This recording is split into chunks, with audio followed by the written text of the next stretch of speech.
他的夫人的名字。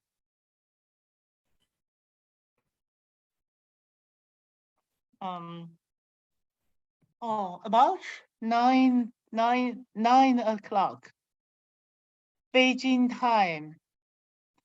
10 minutes to 9 o'clock. In Beijing time. Yeah, you are great. You are great. A little bit slim. I'm fat. I'm fat. It's very bad. 他很高，很棒，很棒的。有一次我们在颐和园，我带他去颐和园了。在那里谈起那个关于高等教育的问题，谈得他心旷神怡啊。我说中国的高等教育遇到了很大的问题。She is Jinjun. Hey, hello, Professor Gu. Jinjun. Yeah, long time haven't see you. 郭老师很久没见。Oh, yes, that's great. 对。And the first one, the Indian friend, his name. Raji. Raji. Oh. 那上最那个左上角那是 Raji 啊，我不知道你的那个上面排的有那个写了那个 you and you married 的那个是 Raji。是对。上面。Yes. Just a moment. I want to see you married. You and you married. 对，你看到的名字是 you and you married， 然后那个是 Raji。That's right.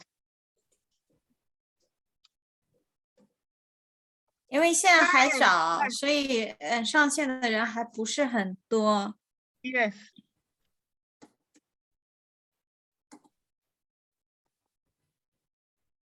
Great.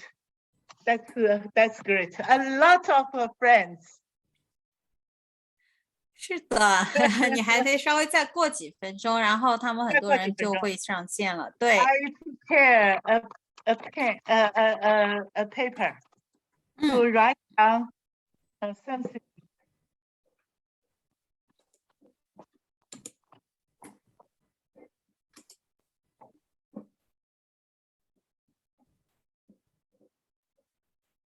就在那个。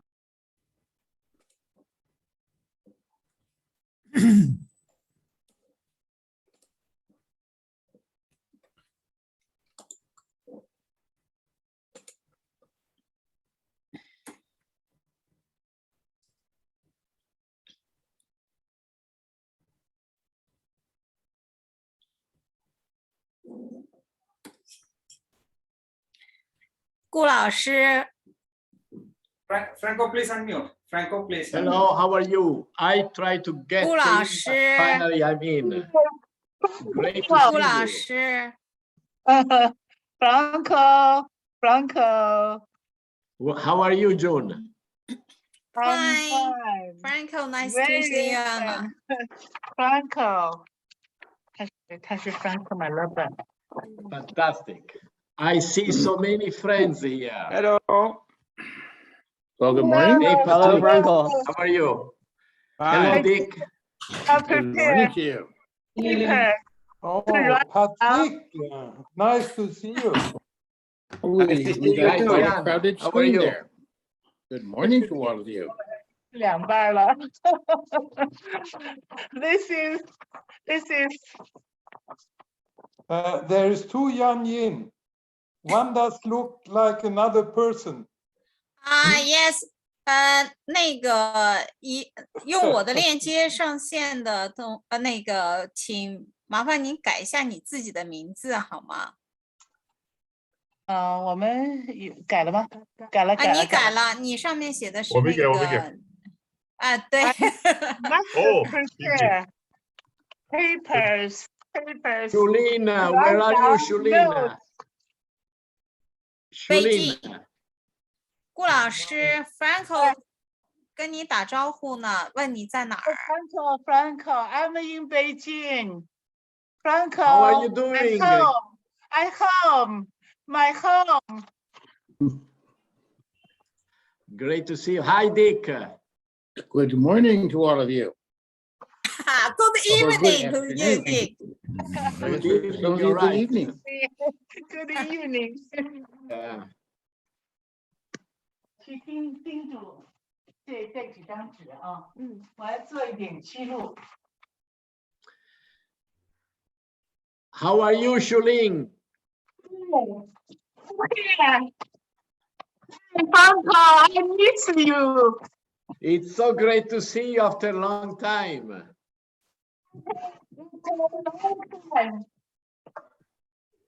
Okay, Frank, nice to see you. This is Jin. Nice to see you, Jin. Yeah, Nice yeah. to see you, Jin. Thank Great you. to Thank see you. you. Very nice to meet you. Yes.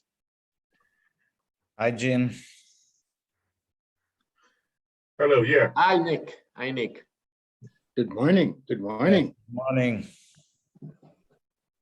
今天晚上要睡不着了，真的太开心了。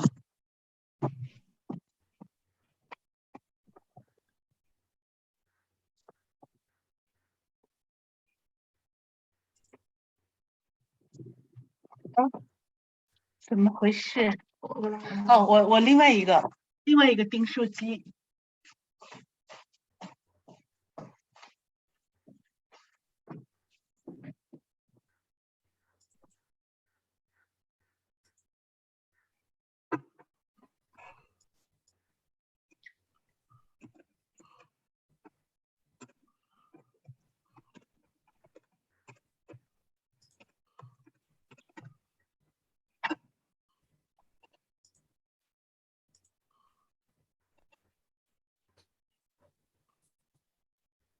Hello. Hello. I lost the screen. So have you now, goodness. I lost my screen a minute ago and I tapped the screen and then it came back. Okay, got it. No, I'm just got it.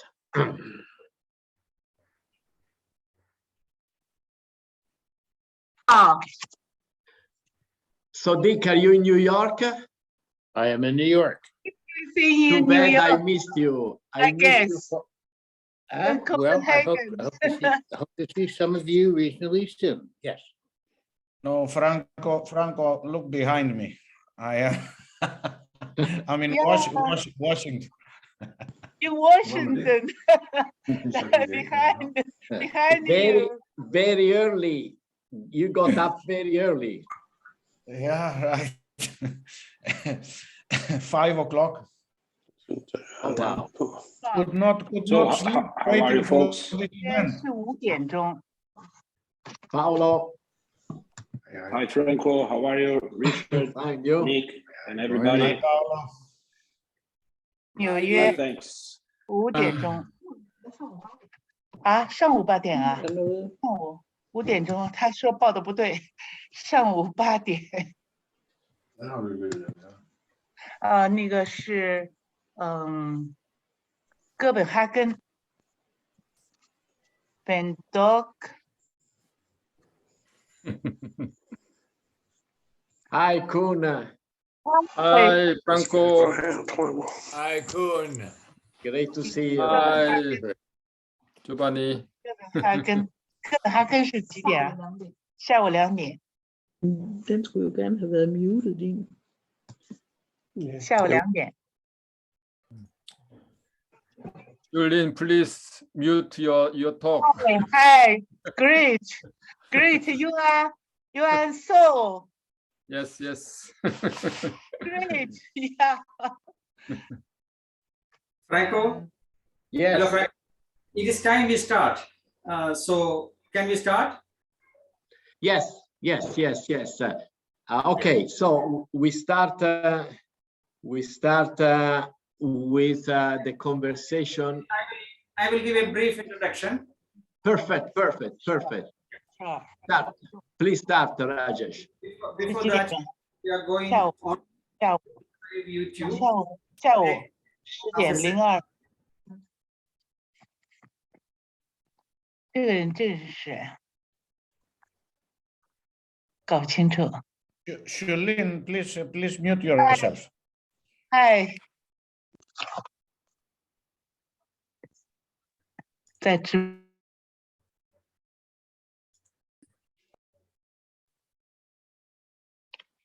所有的人都静音了，后按照空格键暂时解除静音。嗨。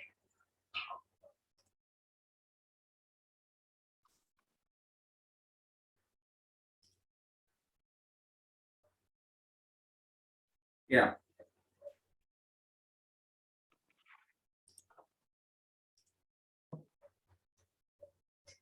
Hello and welcome, everyone. Today we kick off our new series titled In Conversation. In this first episode of In Conversation, Professor Richard Nelson will engage in an intellectual autobiographical conversation with Professor Franco Maleba. Chris Freeman's centenary lecture series was started early this year by a few alumni of Globelix to commemorate Christopher Freeman in the year of his birth centenary.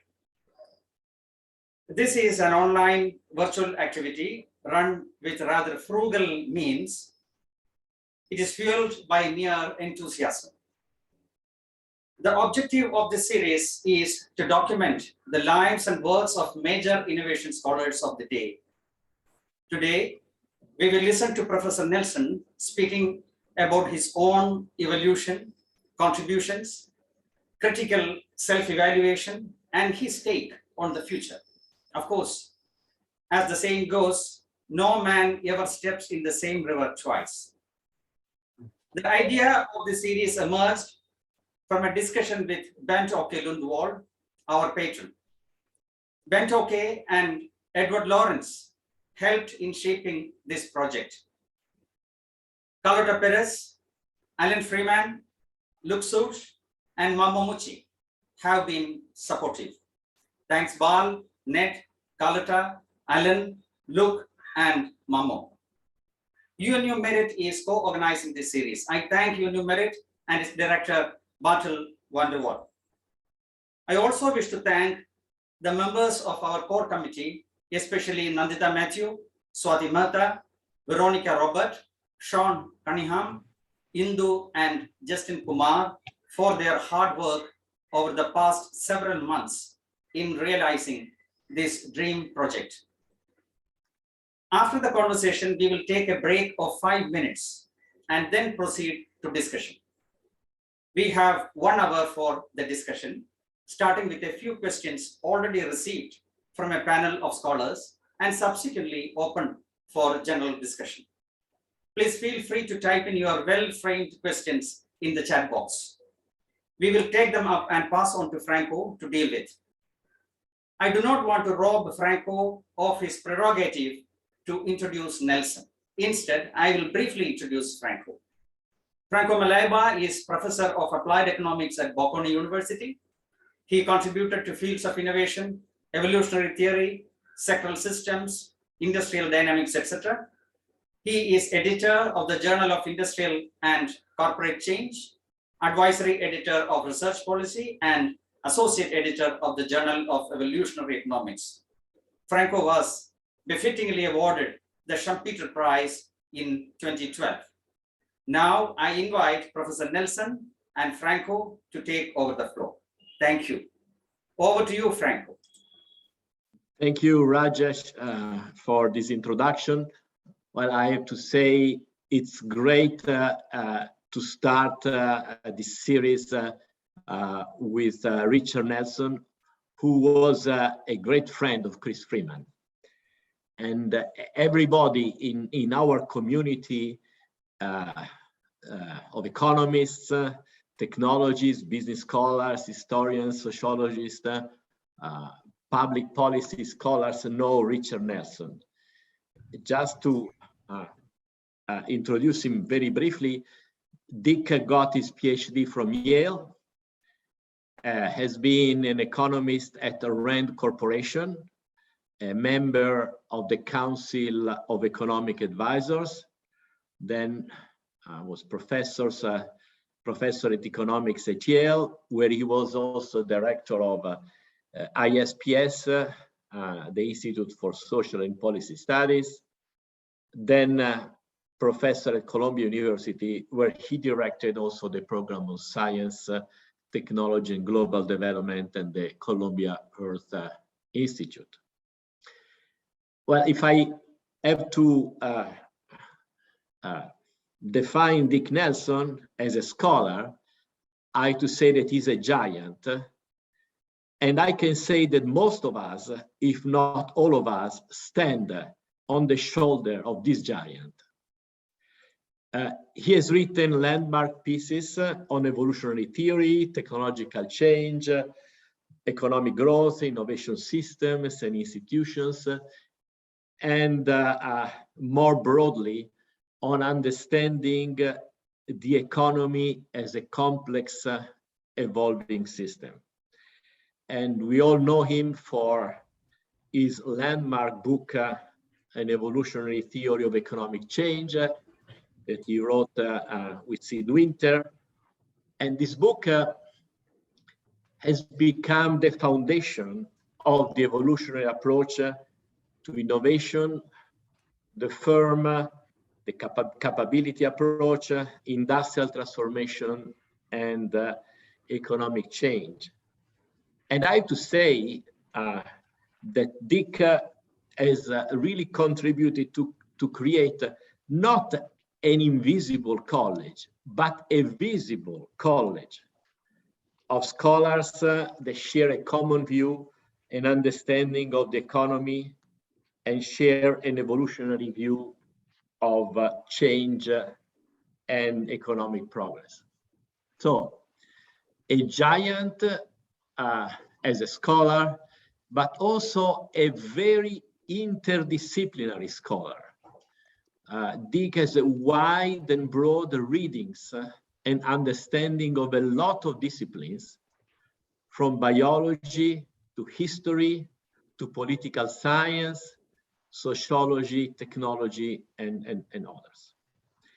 And another characteristics of Dick that struck me in my professional career is that Dick is able to organize and manage effectively large group of heterogeneous scholars. I remember when I was a student, the Institute of Social and Policy Studies at Yale. Or I remember the project that became the book on National Innovation System. Or the other broad project on industries that became the book on sources of industrial leadership. Or again, the project on catch-up that became the book on economic development as a learning process.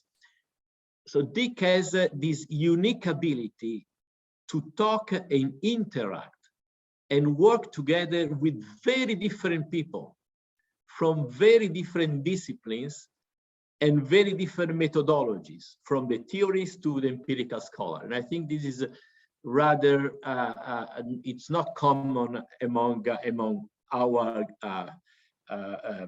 group of scholars. So I have had the honor and the privilege of being a PhD student at Dick at Yale. So I have so many personal memory of him.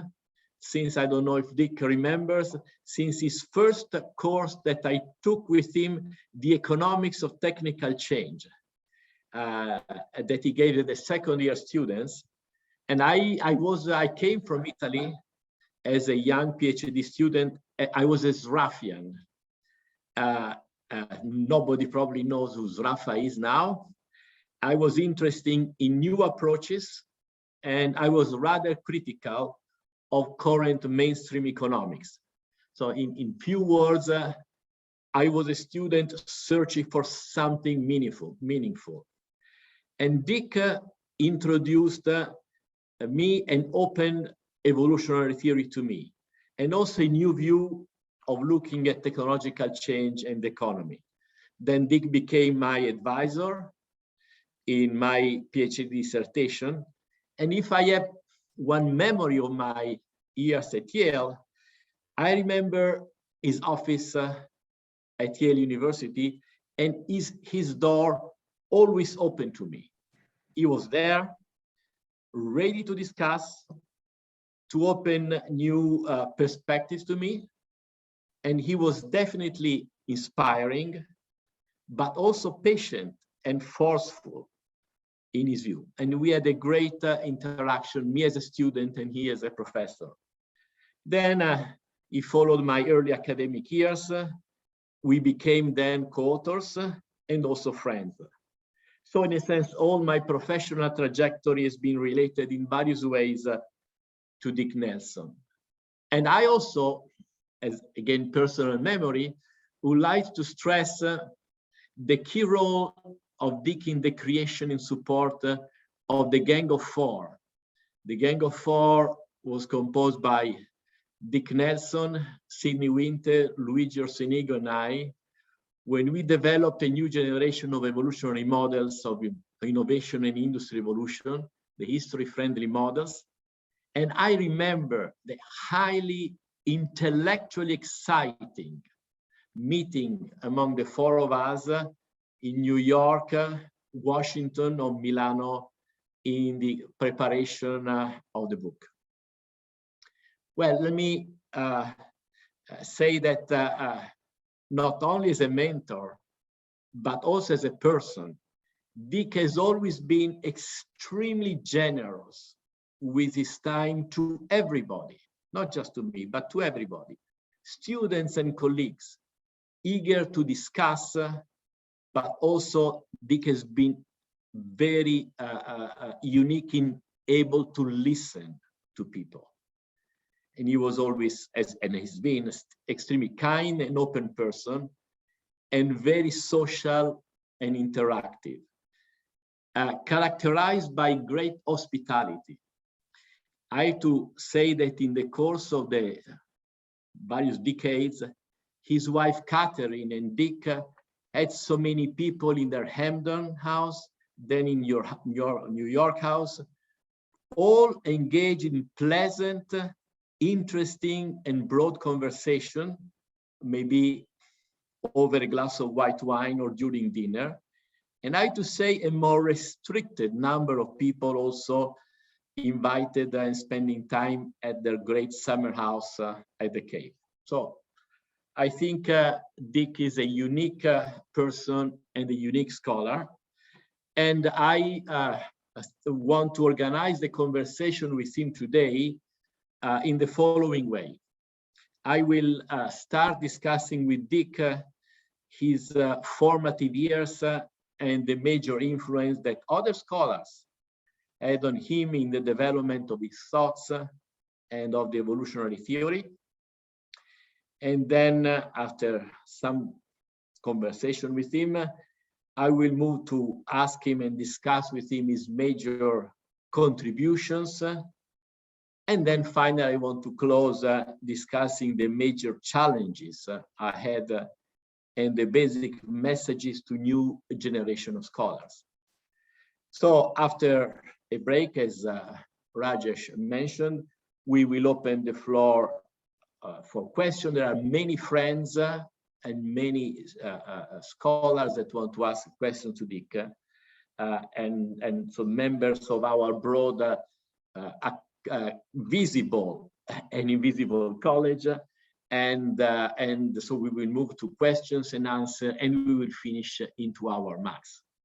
So let's start about the formative years and major influence on Dick's thoughts.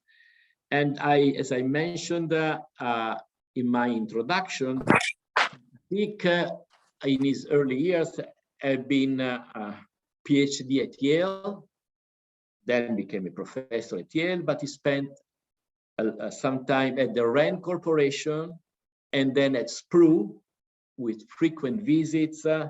He met Chris Freeman and also Keith Pavitt and the other people at Spru several times. So on this, I have three related questions. So in which way, Dick, these institutions affect your way of thinking? And which were the key scholars that affected your thinking? I mean, you mentioned a lot in your early writing, Schumpeter and Simon, and maybe other have been relevant, and also which people play a key role. Of course, Sid Winter was one of them.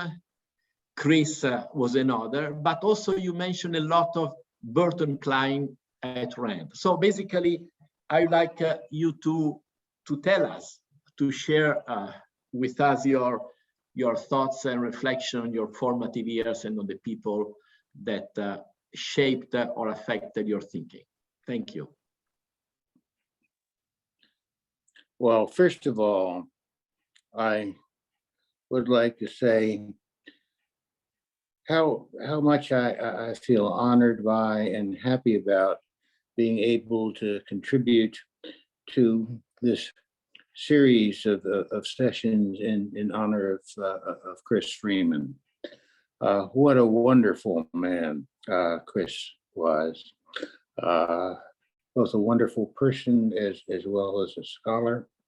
And he influenced me enormously over the years. And I'll come back in a moment to a little bit more of the details on that. But let me drink an orange juice toast this morning to Sid, to Chris, a wonderful guy. And by the way, along that line, in a way, I think we also ought to remember the person who worked so closely with Sid over the years, and who during the era when they were both so prominent, enormously set the tone here. And so many of you were faculty members or students at SPRU at that time, and that is Keith Pavitt. And here's to Keith as well. Over the years, I have been so lucky to have worked with some wonderful students and graduate students who over the years became my friends and scholars and co-authors. And Franco, I've just been delighted in my acquaintance with you as you became a master scholar. But you know something? I think it should be mentioned, though I think you try to hide it. And that is, over the years, you never managed to beat me in tennis. But I think we're right now too old for one more try. But who knows? We may try it again.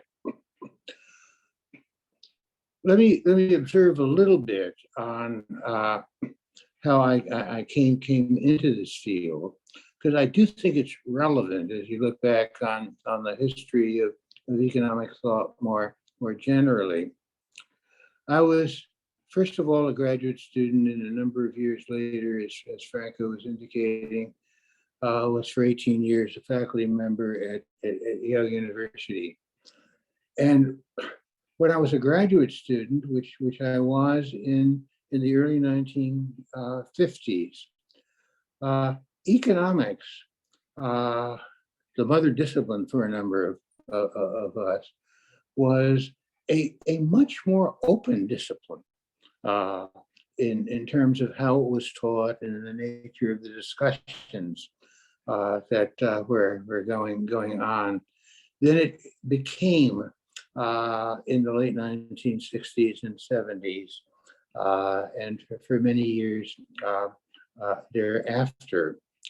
In my graduate training at Yale, I read quite widely in the history of economic thought, which, as I understand it, more or less dropped out of the graduate curricula in most fields of graduate education in economics.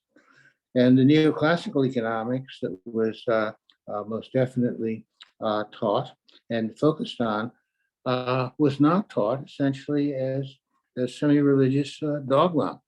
It was taught as essentially one way to look at various matters.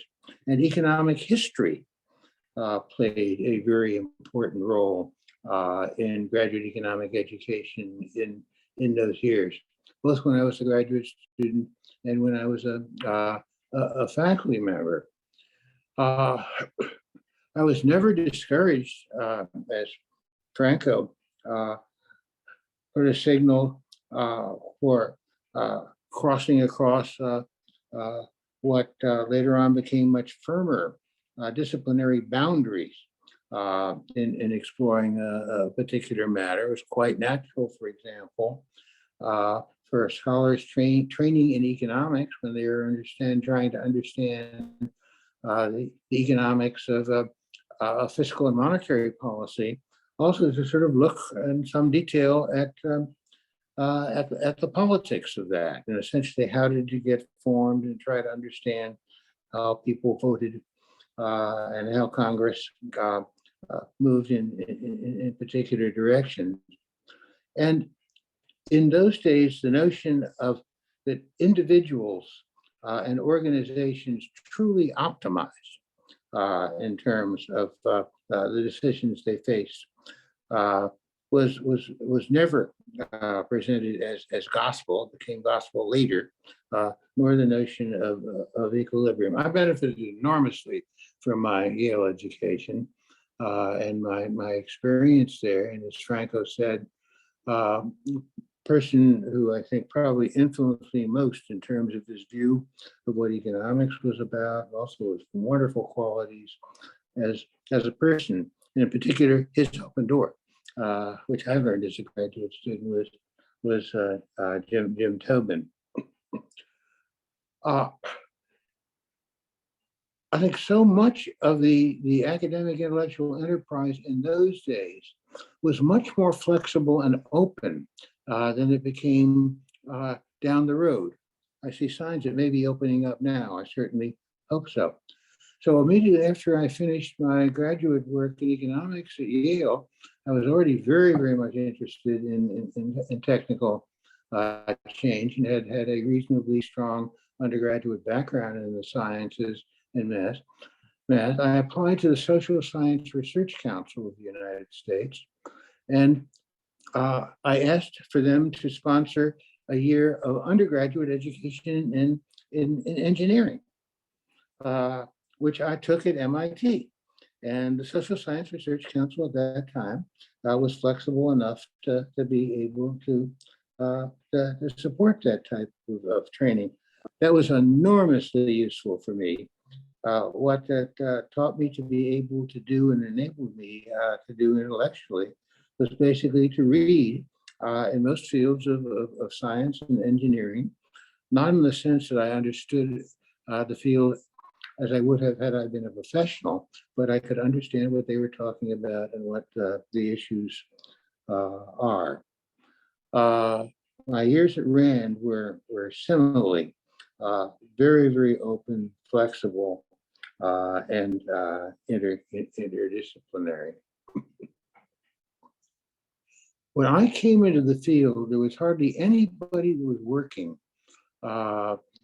either in the United States or in the UK or in Europe on technological change. There were a group of technological historians that were writing and doing research.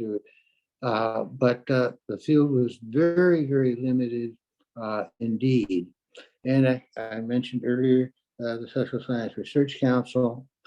When I was a young graduate student, the Ford Foundation initiated a small group support program of young scholars working in the field of technical change. And that included myself, scholars like Edwin Mansfield, that I think many of you have read, Zvi Grilikis, Joe Peck, and gradually a community of young economists studying technical change began to grow up in the late 1950s and early 1960s, but there wasn't very many of us. And as we and I read relatively widely, I discovered this fascinating collection of articles by this person called Christopher Freeman. And reading Chris's work, and in particular, his detailed historical accounts of what was going on in Germany and other places in Europe as the chemical products industry came into place was a real inspiration. And I started sending letters to Chris, to which he responded. Those were the days before email or any of that sort. And that is how Chris and I got acquainted. And as Franco said, over the years, from sometime in the late 60s on, up until the current pandemic hit, virtually every year I used to spend a week or so at SPRU and loved it. And met many of you who are at this particular gathering there as faculty members or graduate students or visitors. And I remember in particular coming to know the young Giovanni Gossi, full of balance and vigor and insight and brilliance. And it's very good to see you again here, Giovanni. During my years at Rand, I met Sid, who also had been a graduate student at Yale a couple of years after me. And that obviously had a very major impact in my own line of thinking and developing. But I think that's more than enough as a response to your first question about my path of development intellectually and the range of people who have influenced me. Yes, and in fact, what you said brings the conversation naturally to your several key contributions, and I want to start to discuss with you the book, An Evolutionary Theory of Economic Change, that you wrote with Sid Winter, and which at that time proposed a theory and a framework that would be the reference for many of us, in which you had on one side learning and search in uncertain environments that lead firms to introduce novelty and lead firms to accumulate knowledge in specific and idiosyncratic way. You consider firms as organizations that develop patterns or repetitive action routines used in current activity. The context doesn't change, and then you discuss and propose three basic evolutionary processes that drive economic change: variety creation through innovation and entry of new venture, selection among firms, technology and products, and retention that creates continuity in several dimensions of the economic system. So I want to ask you why this framework and theory is so relevant for understanding the economy, and a related question: how much progress do you see in the last years in the development of evolutionary theory? This second part of the question will also be discussed between you and me at the end, when we will look at the challenges that evolutionary theory faces. But still, how much progress did you see? Dick? Well, first of all, I'd like to observe, to highlight that the notion that the economy needs to be understood as an evolving system certainly isn't a new idea. This is certainly not something that Sid Winter and I sort of brought out and presented to you and said, here, look at that, that's new. I mean, think back, I think most of you have read Adam Smith's The Wealth of Nations. And the notion that what you have is an evolving system driven by technological innovation is very much there in Smith. You recall that the Wealth of Nations begins with his famous pin making example of how progress is occurring. And there, in the very first examples that he gives, he is relating technological change and improvement in the way various things are done, to the way economic activity is organized, very much in the way that contemporary evolutionary scholars are doing. You read on through much of the classical economics tradition in Great Britain. It is very seldom is the term, the evolution used, the characterization in the text up through John Stuart Mill is very, very evolutionary in spirit, and very much of the orientation of those earlier economists is to an economy that is undergoing change, and much of what they're trying to do in their analysis is look down the road to see whether change, what kind of change will continue, and where the economy is essentially going to. It's only in the last part of the 19th century that the notion of the economic behavior is optimizing over a given set of ways of doing things, and the system as a whole is in equilibrium, that begins to rise and become prominent in economics. And those of you who've read Alfred Marshall, and particularly the introduction to his principles, will recognize that while he is generally thought of and described as the father of neoclassical economics, he is very much interested in the process of economic change, and very much concerned that what was happening to economics in this day was it was becoming much more mechanical and static.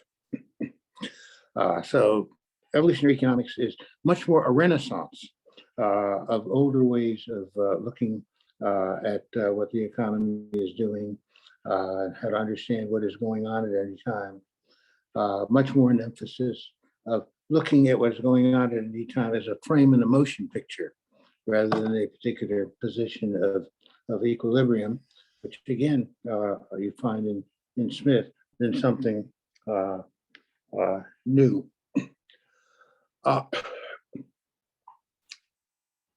There are a couple of aspects of this point of view, which again I think you would find older generations of economists perfectly comfortable with, that I would like to highlight.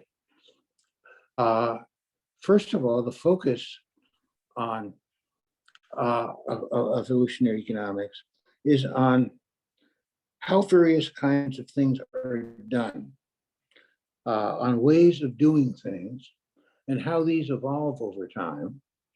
And the point of view regarding what you might call choice is that choice proceeds through a particular set of procedures, just as producing things or shopping things does as well. And my notion of the concept of routine is very much something that applies to individual behavior as well as to what goes on in organizations. From time to time, when I talk this over with Sid, he grumbles at that extension, but in fact, I think you can't understand individual behavior unless you understand that to a very considerable extent, all of us are learned routine driven. In terms of what is evolving and what the focus of the analysis of economic change is on, it gradually has become clear to me that there are two different kinds of evolution going on. One of them is the continuing improvement of broadly defined particular ways of doing things as a result of learning by doing, learning by experience, learning by using. And this is a moderately smooth process. What Schumpeter stressed, on the other hand, was progress through creative destruction. Radically new entities are coming on into the economy. And I would propose, as we have come to look and to understand much better at the changes that actually are occurring over a long period of time, what we have is aspects of both, where a variety of ways of doing things tend to be incrementally improved and achieve enormous advances over the years, but basically maintain a certain integrity to them. And on the other hand, a wide variety of new things keep on coming in. I think one of the significant advances in research that is relevant to evolutionary economics that has occurred over the recent years is the development of a large number of studies who have looked at productivity growth or progress more generally at the level of an industry or a sector containing a significant number of different economic units, firms. And that has enabled us to get and to be able to understand and divide up the kind of progress that's made within a sector between, on the one hand, a significant number of economic entities gradually improving over time what they are doing, on the one hand, and on the other hand, the expansion of the entities that are doing particularly well and the decline and going out of business of the entities that are not doing so well. And I think what came as a surprise to many of us evolutionary economists was that the former, in most of the studies, tends to play a significantly more important role than does the latter. That in a sense, the general process of economic change, while it most definitely involves creative destruction, and the creative destruction involves the destruction of economic entities, as well as of ways of doing things, an awful lot of it involves what Benteke and his colleagues have been stressing from the beginning of their writing in this field, essentially learning. Economic entities learning to do better than they were doing before and improving their operation over time. And I think this is an important thing for those of us who have an evolutionary perspective on economic change, to get into our heads a little bit more solidly than I think we have to up until at least recently. There's been an enormous amount of emphasis, particularly in the modeling, but also in a lot of the empirical industry studies of creative destruction and the rise of new firms and the collapse of older one and the sort of the shifting of the distribution within industries. And there's been very little analysis within an evolutionary perspective of the process of the diffusion of new technologies and new ways of doing things across industries.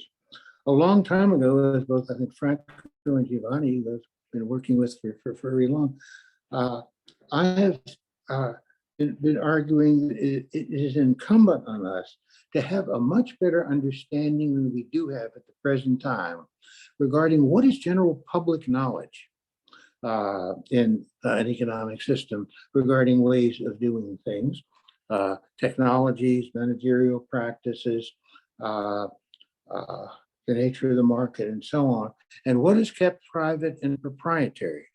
And for most part, we've done quite a bit of studying on how to keep things proprietary.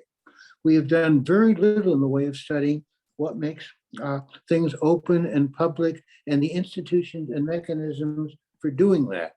There's been very little study that I know that we have done on things like industry or technical societies and what type of information is shared among various members of a technological community, and therefore is in a way is at least partially open to virtually all entities operating in a field of activity.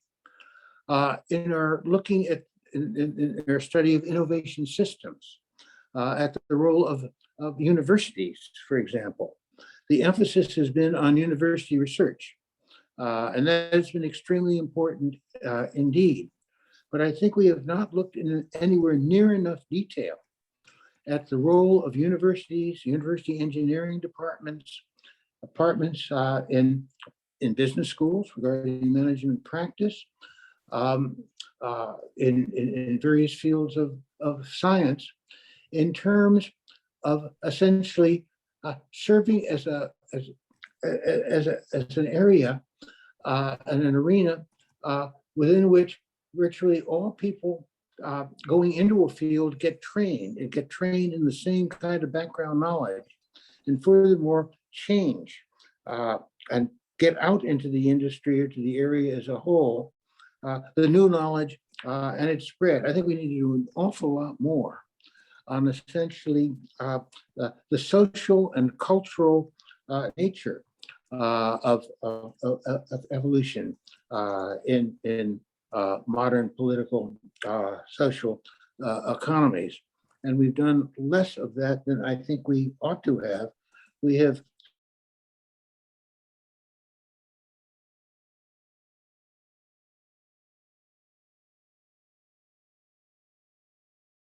I think we should. What we have is a political and social economy. So I think that the broad idea that what we have here is economies as evolving systems, evolving political and social systems. I don't think you can understand economic change without understanding the political change that goes with it, enables it and supports it in virtually all aspects of it.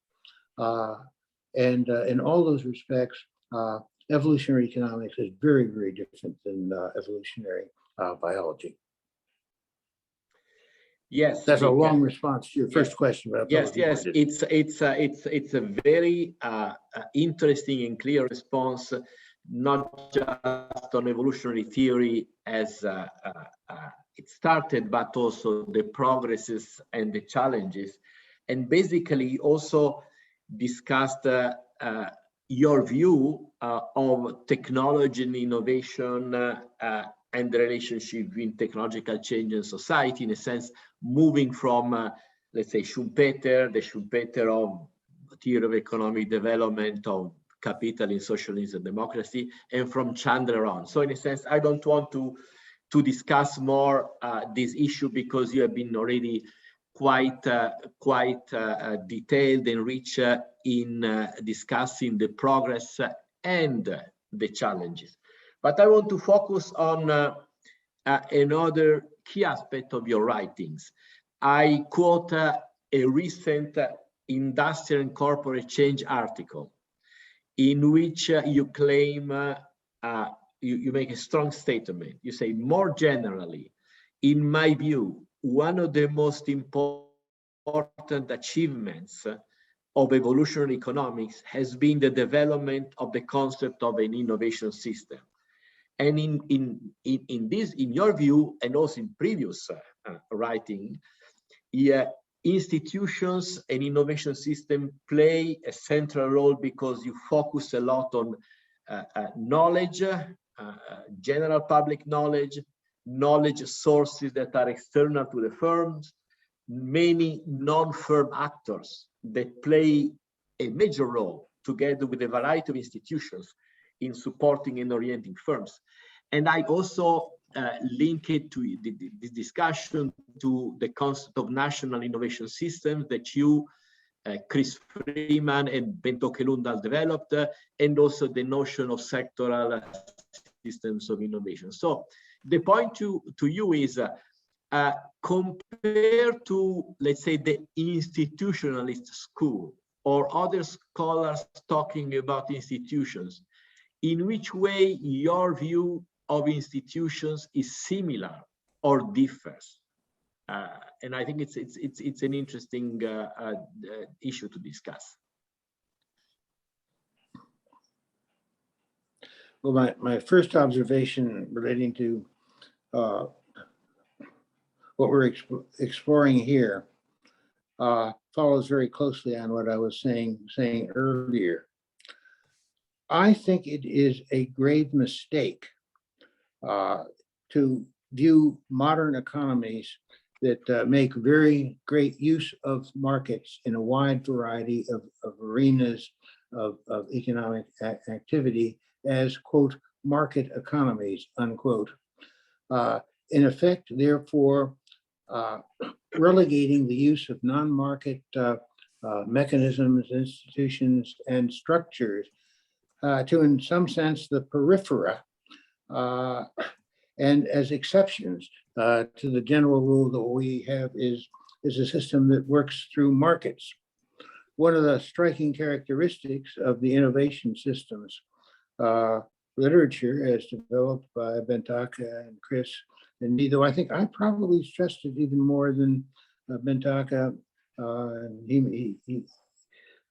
may want to comment on this later, and Chris, was my growing emphasis on the non-market aspects of what is going on in innovation systems. The very important role of scientific and technological communities, the varied role of universities, which I think we have begun to look at over the last 20 or 30 years and have not looked at in anything like the range of detail that needs to be looked at. The role of government programs and policies. There's quite a bit of focus, for example, in the R&D and technical change literature on public funding of R&D. There's very little look at the role of government agencies in the coordination and orientation of R&D, which proceeds in parallel with and overlapping with market forces that are doing it as well. My strong proposition here is that we evolutionary economists and others have used the innovation systems literature term in a way that's useful and broadening out quite a bit in our way of looking at how technical change proceeds and who the key actors are, but we have not recognized anywhere near as fully as we ought to have that what we have here is a very complex system involving a wide variety of non-market mechanisms as well as market mechanisms. And I think economists and scholars of technical change need to get out of the habit of thinking that the principal mechanisms that work in virtually all parts of economic activity are market mechanisms. There are market mechanisms all over the place, but there are other very important other mechanisms at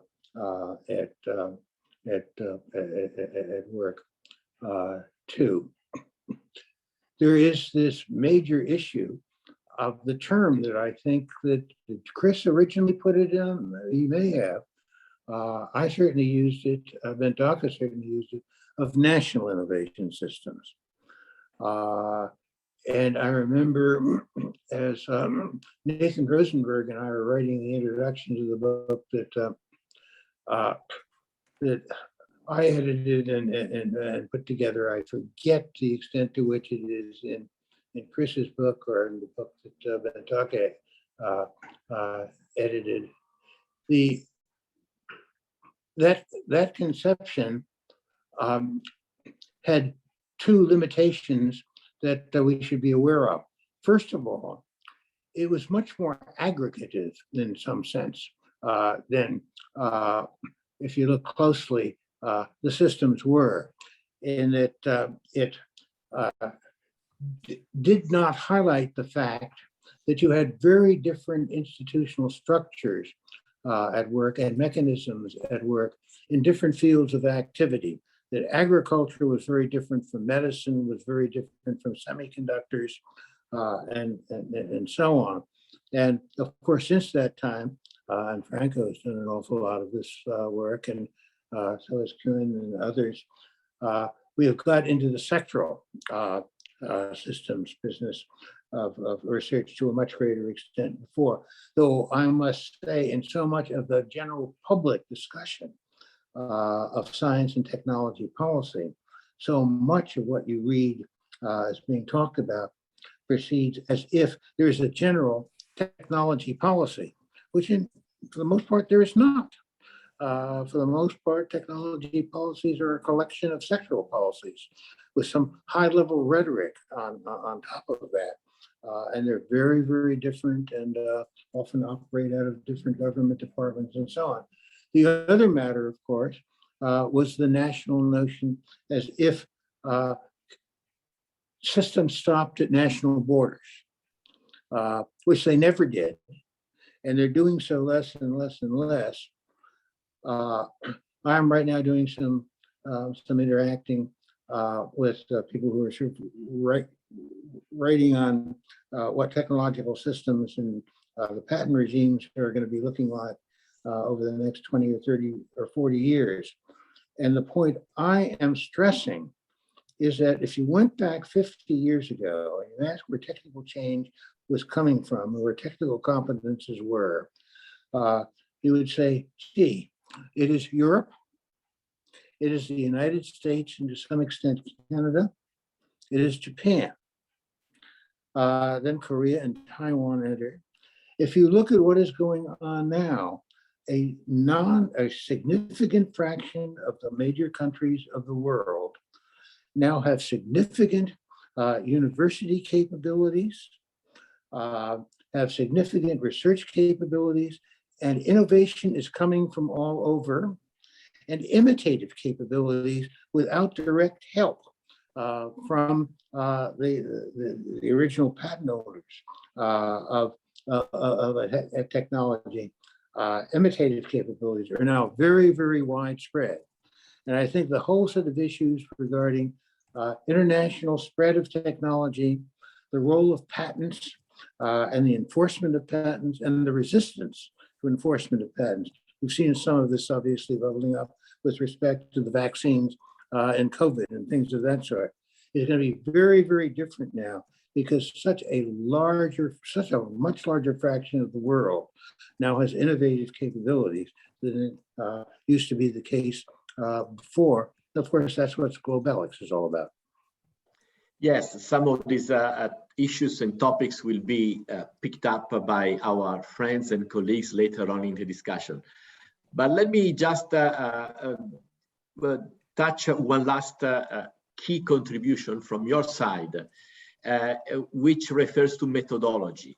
In a sense, in your 1982 book, and also later on, you propose a strong methodology in which formal theory has to be informed by and have to have a fruitful discussion with appreciative theory, empirical investigation, and case studies. Actually, appreciative theory, empirical investigation, and case studies lead the analysis, and the formal theory really comes later.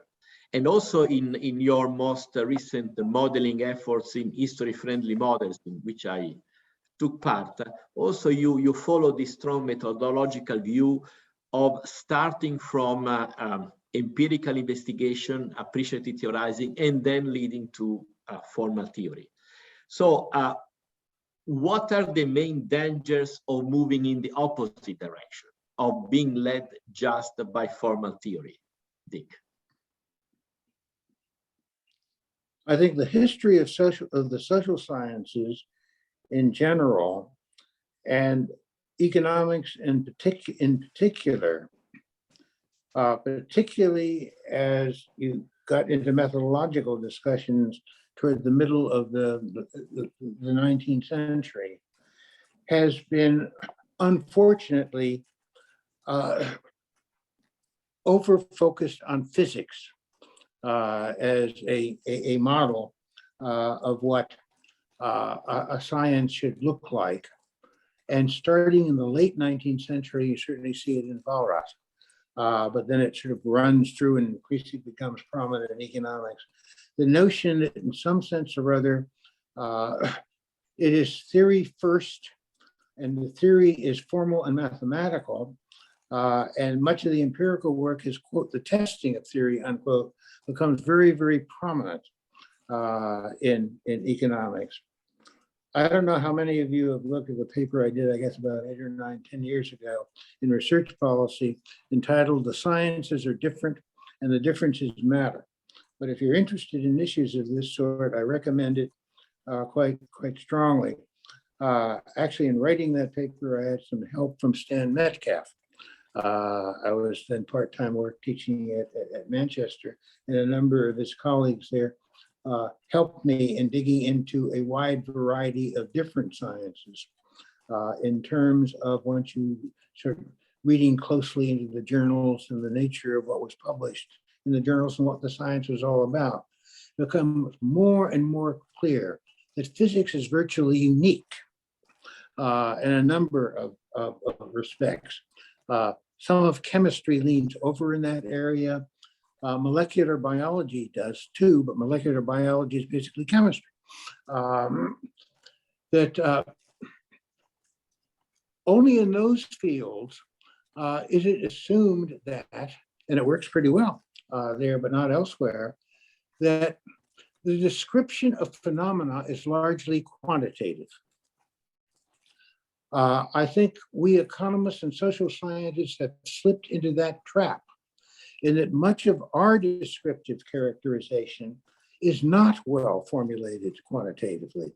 That in some sense or other, in our characterizations, what we need to do is to use quantitative measures as means of sort of getting rough notions of size, direction, and things of that sort into a qualitative characterization of the phenomena itself. But essentially, our description is to a considerable extent in the form of verbal description and narrative, as contrasted with a set of numbers. And this is not very well understood at all. It's implicitly denied in econometric courses. This is one of the reasons why, at least 15 or 20 years ago, economic history began getting screened out of economics curricula. I think some of it is coming back. Furthermore, our theory, we do not have a mathematical theory. The notion that Walras is a theory is a funny notion of theory, if in fact what you have in mind as a theory is Newton, and that Newton's theory is designed essentially to explain detailed empirical phenomena. Walras and most of the models that we have, we were talking about formal models a moment ago, are allegories. They are useful in helping us to think about things, but we're in deep, deep trouble if in fact we think that they are accurate characterizations of what is really going on. Our own theoretical structures have to be much more qualitative than that. As you put it and I put it, they need to be much more appreciative theories. And this involves not simply a separation from the notion that we ought to be like physics, which I think is a problem, but that makes us much, much more like a lot of the other sciences. Those other sciences, by the way, from time to time, in their own methodological discussions, that deny what they are. Evolutionary biology, for example, has formal models. Please, please mute yourself.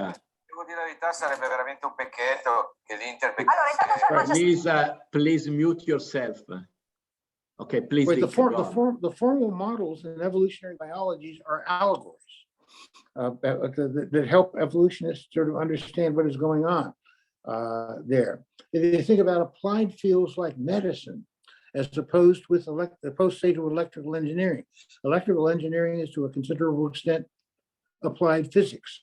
It is heavily mathematical. Medicine is not. Medicine is to a very considerable extent descriptive and narrative with some various numbers like temperature and blood pressure and things of that sort scattered into the general characteristics of diagnosis. And I think we have to learn to go back to our earlier, broader understanding of what the social sciences and economics are all about and what will work methodologically, and start pulling farther away from the notion if we only worked harder and were smart enough, we would be like physics. We're not. Our ontology is different. Okay, thank you. We just move quickly to the last part of our conversation about the future challenges and the message to young researchers and PhD. You basically answered already answered the first question about challenges. You, in a sense, mapped out economic evolutionary theory today and progress and so on.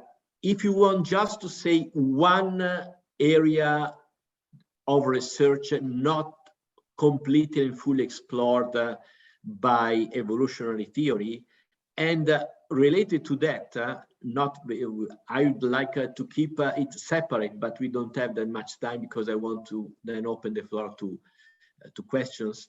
How do you foresee the future relationship with the dominant mainstream neoclassical economics that is so different from evolutionary theory?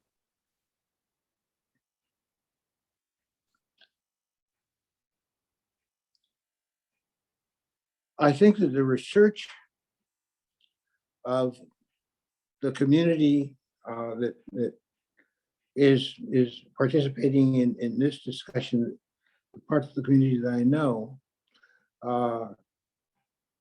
do fit my general point that we have been quite narrow in the sense of what we have looked at as in terms of an evolutionary system changing over time. Most of the group here has focused on various aspects of technological advance.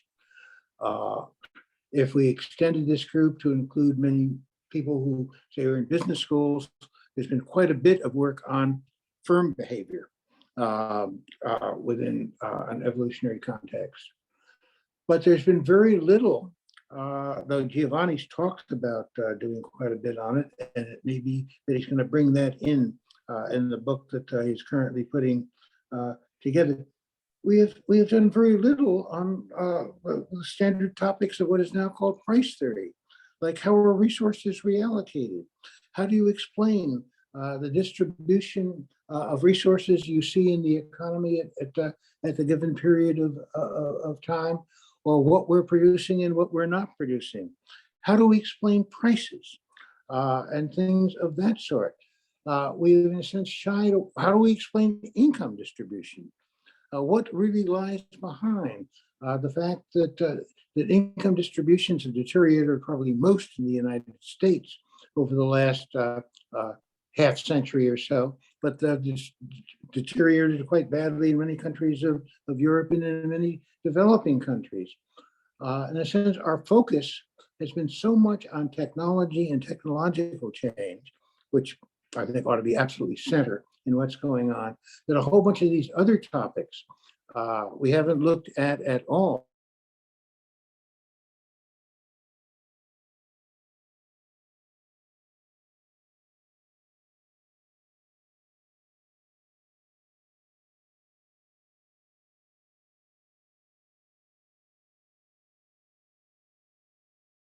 Scenes and coming up with a serious theory, a serious understanding, better understanding than is in the textbooks right now of income distribution and whatnot.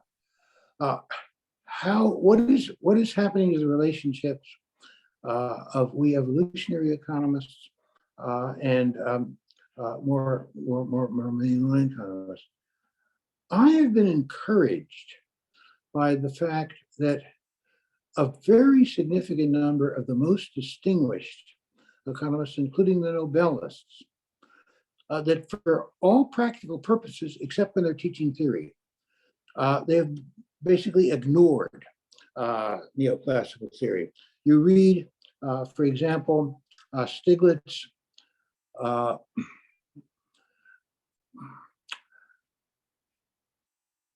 and there's very little neoclassical in it. What's going on? Or the recent Nobels are given to empirical work, strictly empirical work, where the empirical work comes first. By the way, as it did for Newton. I mean, for you, it had many, many centuries of observations of the planets before Newton develops the theory to essentially explain planetary motion. The current Nobels went to basically empirical researchers. I was also bringing in Paul Krugman. You read the Krugman books or the Stiglitz books. They're breaking away from neoclassical theory in some sense or other. Post 1960s to 2000 neoclassical theory right now is something that's taught in economic theory classes, which I think students in economics are paying less and less attention to. And in a sense, our challenge is to get more and more influence on the methodology that is taught there, and much more influence on the empirical work concerned with how our economies are, why we're shaped the way we are, and how we're changing. Okay, great. So if we want to conclude our first part of the conversation, which basic message or major advice would you like to give to young generations of PhD and young scholars interested in understanding the economy as a complex evolving system, Dick? I think I've done most of that already, and I don't want to repeat myself. I think that what I would stress is before you get out there and model, study as best you can and look very carefully at the subject matter that you're modeling and theorizing about. Fantastic. Thank you, Dick, for this really very interesting, inspiring and stimulating first part of the conversation. Now I propose that we take a 5 minutes break and then we will reconvene, and I will ask some friends and colleagues to join us with their questions. Okay, so we have 5 minutes break. Thank you. Okay.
So Dick, I see that you are back.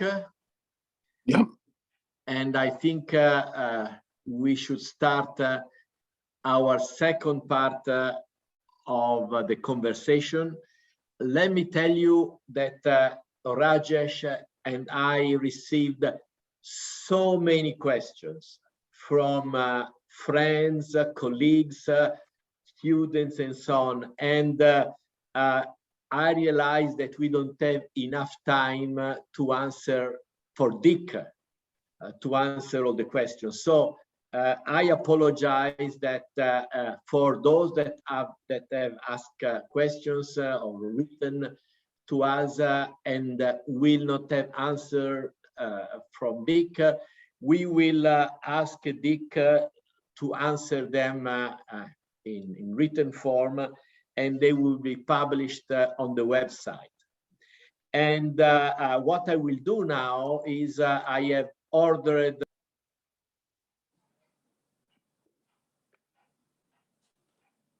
Franco, you're mute. Please unmute. No. So I said that the question that Dick will not be able to answer will be answered by Dick if he wants. I'd be very happy to do that. By mail, and we will publish on the website. And I said I will take the liberty to ask friends or colleagues to step in a certain order, also because we received some questions already 1 week ago, a long time ago. And so, and then I will ask each of you to step in and ask questions to Dick. So the first one, and I'm glad to ask him, is Bentoke Lundvall. Bentoke, why don't you step in and ask a question to Dick? Yeah, thank you very much. First, I would just like, before putting the question, saying that what you have in common with Chris is enormous wisdom. Not a lot of knowledge only, but wisdom and enormous generosity to share wisdom. And we had a wonderful experience of that today again. It's so wonderful to see you. Huh? You mentioned in passing something on institutions, including the role of business schools. And I've been thinking early on, when I see this parallel between routines and genes, the kind of genetic idea that you have kind of selection of good genes, etc. That one major difference is that we have a whole industry of people giving advice to what should be good practice, which should be good routines. We don't have that in biology. So I think in a way it could be quite interesting to consider these as crucial routines with impact on the theory itself. I mean, will this at some point raise issues about satisfying that you have all these management consultants and all those business schools telling students what is good practice? And of course the question is raised, do they reproduce the existing routines, or do they actually upgrade them to make them part of what you refer to as the learning process? No, I'm very glad you asked this question.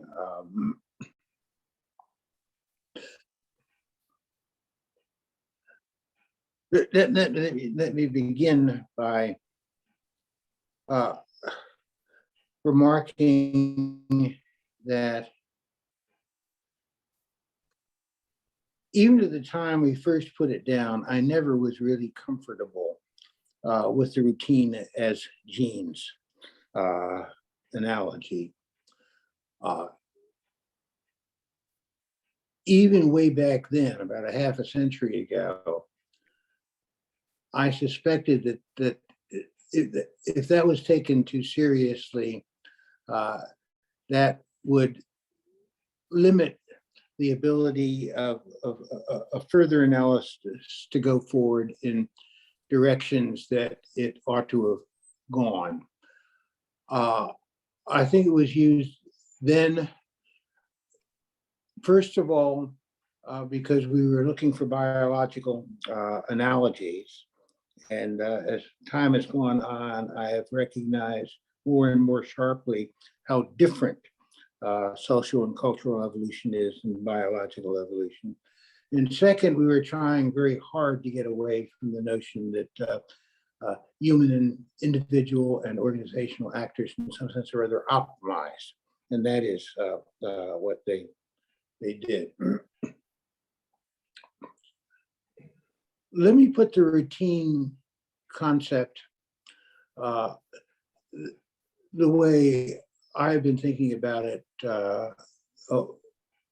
today, and in fact, over many years. It first of all relates to the proposition that most of the things that individuals and organizations do, and I would extend the term to individuals as well as to organizations, involve a certain routine-like quality in contexts where what is going on is relatively familiar and you have lived in that context before and have learned to respond to it. It's a learned, relatively orderly way of responding to a particular need to do something or desire to do something. And you do these things without thinking about it much at all. This doesn't mean that when the routine was first developed, you weren't doing some thinking, but sooner or later you've learned to essentially get it right. So routine essentially has been fine-tuned over a period of time. If the world stays relatively constant on you and it seems to work reasonably well, through learning by doing and using. And at the time Sid and I were writing the book, to flash back to that, we were very much influenced by the book that Richard Syard and Tim March were just putting out, called The Behavioral Theory of the Firm, where it's describing firm behavior in terms of various routines, to use our language, that they were following to set prices and give orders and whatnot. They were relatively automatically induced. And we extended the concept of a routine, not just to particular managerial practices, but also most technologies involve the use of particular routines. But this is a concept of a routine as a learned and reasonably effective way of doing something or achieving something in a particular instance. And the proposition, which I still will defend, and I think that you'll find most sociologists certainly going along with this line, or anthropologists, that most human and organizational behavior proceeds according to routines. But it just doesn't mean they're genes. They're generally learned behaviors for the most part. But I would certainly add on to that view of behavior that there are various circumstances under which the current routine won't work anymore, won't work satisfactorily anymore, because the world has changed on you, or you may observe somebody else that is doing something, and they seem to be doing an awful lot better than you are. And by observing, trying to understand what other things might be done, and copying, your routine will change. I argued earlier that often routines will change simply because you've learned something as you've gone along as to how to improve it. This aspect of it isn't working now, so I'll change it, and so on. I think both Sid and I would argue that routine change responds to a much greater extent through learning by looking around or experiencing something than it does through elaborate thinking, if you want to put it that way. But the looking around often involves looking around at what others and your competitors are doing. And I was arguing earlier about the very great importance of the fact that we operate in the social and cultural world, where we do know what others are doing. We have various mechanisms for learning about that. And then both individuals and organizations will experiment in terms of trying out various new things. And we will think, and we will calculate, and we will listen to consultants, if you want to put it that way. In a sense, we will read the articles in the business journal advising us to do various types of things, and we will ponder that, and we will listen to them. So you have routines that are changing all the time as a result of the world changing on us, our discovering and learning that in this slightly changed world, we really want to change this type of thing. We have to, because otherwise the darn thing won't work. They change because we observe what other people are doing. We change because of what our consultants are doing and what we're reading about. And it will change through formal R&D. And I forget whether it was you or somebody else who asked me the question. In our earlier formulation and in my formulation of this up until recently, have I overemphasized formal R&D as a mechanism of learning and changing? And my response to that is, yes, I think so. I think that I have underplayed, and many of us have underplayed the very important role of learn back by feeding, by experience, by doing, by trying, by accidental things going on, and emphasize even too much, even though we're playing down full rationality, emphasizing too much the extent to which productive change occurs through fully rational processes. Okay, thank you very much. Yeah, thank you, Bentoken. Thank you, Dick. I'd like to ask Carlotta to ask a question, please. Carlotta, the microphone, the voice. Yes. Good to see you.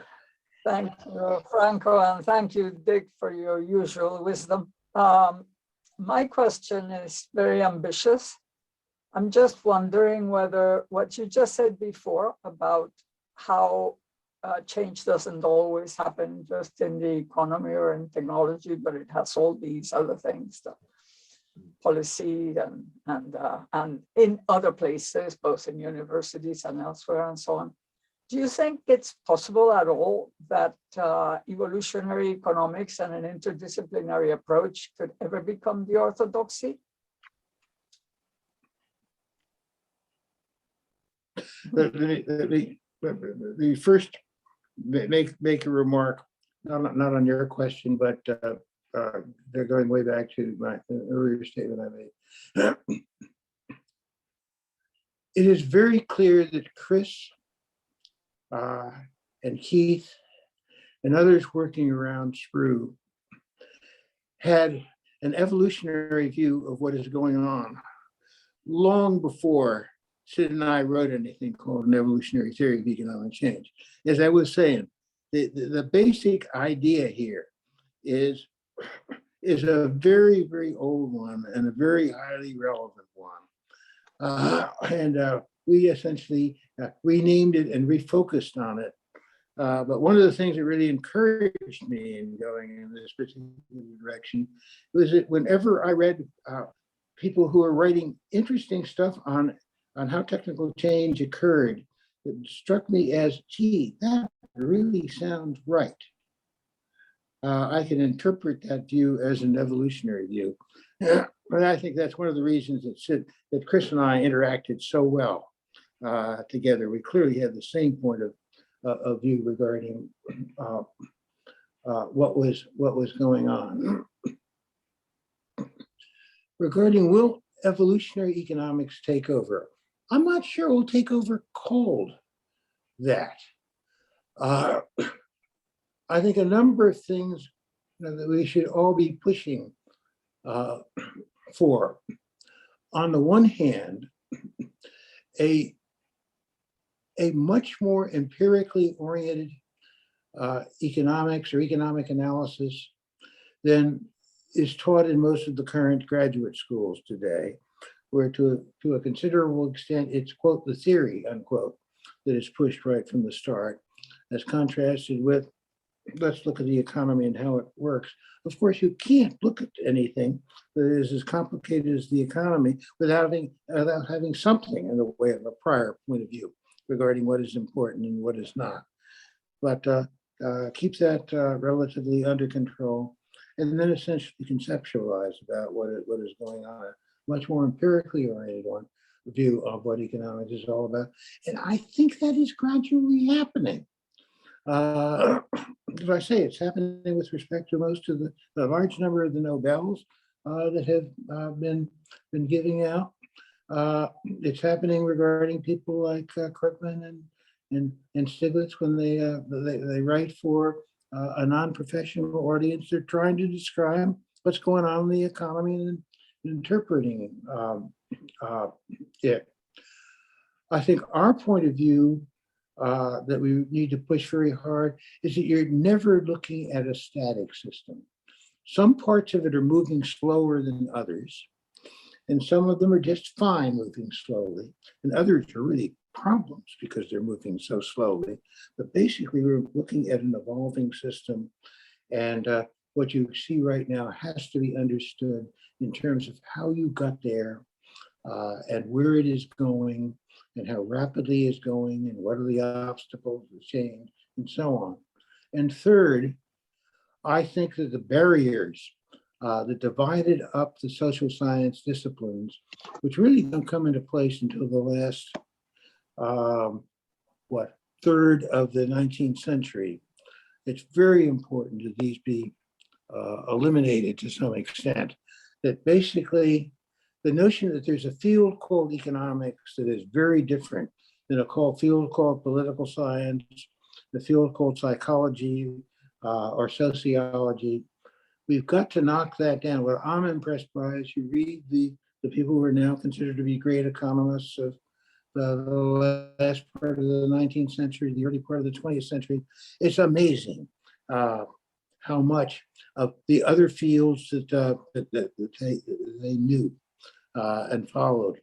And I think people who are trained up in economics really need to be enormously encouraged to follow and read in fields that are adjacent to economics.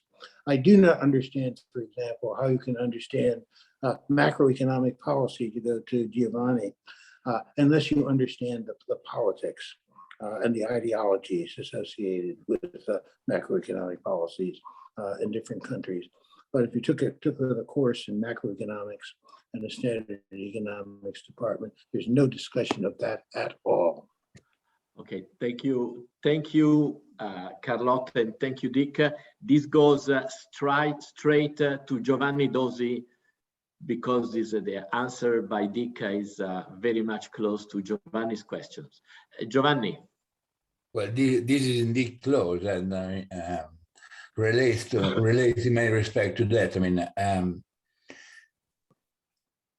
one of the reasons why we must say we lost, at least temporarily we lost, is because we had very little to say about macroeconomics, all macroeconomics phenomena, crisis, unemployment, income distribution. And in that, if I can, I want to be provocative. There is much more blame on you, Dick and Sid, and no blame at all on Chris, in the sense that you were talking too much to, you had too much in mind Bob Solow and Tobin, while Chris, and that was also the remark of Alan in the chat, was much more sympathetic to Keynes. I mean, he was well aware that Schumpeter in many respects was a fucking fascist, a sort of extreme right-wing Marx. And so he was sympathetic with Schumpeter on the idea of innovation and its possibly disruptive effect, but was definitely departing from him on all macro. Chris was involved in macro debate, the McCracken report. It was too hard possibly on the McCracken report, but was involved in that macro discussion. And as you, Dick, was remarking already before, we have been silent on price tier, income distribution, and this is a major priority. I think if I make a little comment on your optimism on where economics is going now, I think it's not going the way Hopefulness, we not want. optimism. Sorry? Hopefulness, not optimism. Okay, hopefulness.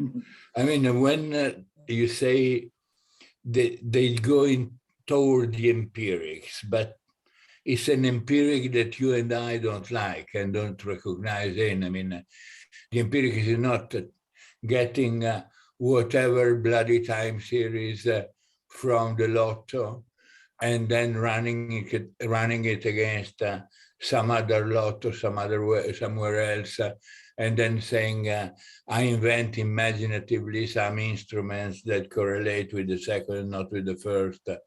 And then I tell you that patent matter or don't matter in the successful entry of new firms in Uganda. Because this is basically the exercise that is done. I mean, I'm not talking about the so-called quasi-natural experiment and the things on which you get the Nobel Prize à la Duflo that are even more pathetic. But the empirics is essentially going in the direction of triviality. That is precisely the opposite to what you and Chris and Sid and Keith and myself also have in mind. So there are two questions there, big question. I leave the floor. Dick? First of all, on the macroeconomic issue, I think with the wisdom of hindsight, I certainly do wish that Sid and I had not totally brushed away issues relating to the Great Recession in that book that we wrote on the macroeconomic time series. But I think you got it exactly right. Our focus at that time was definitely on showing that we could do anything that Bob Solow could do, only significantly better.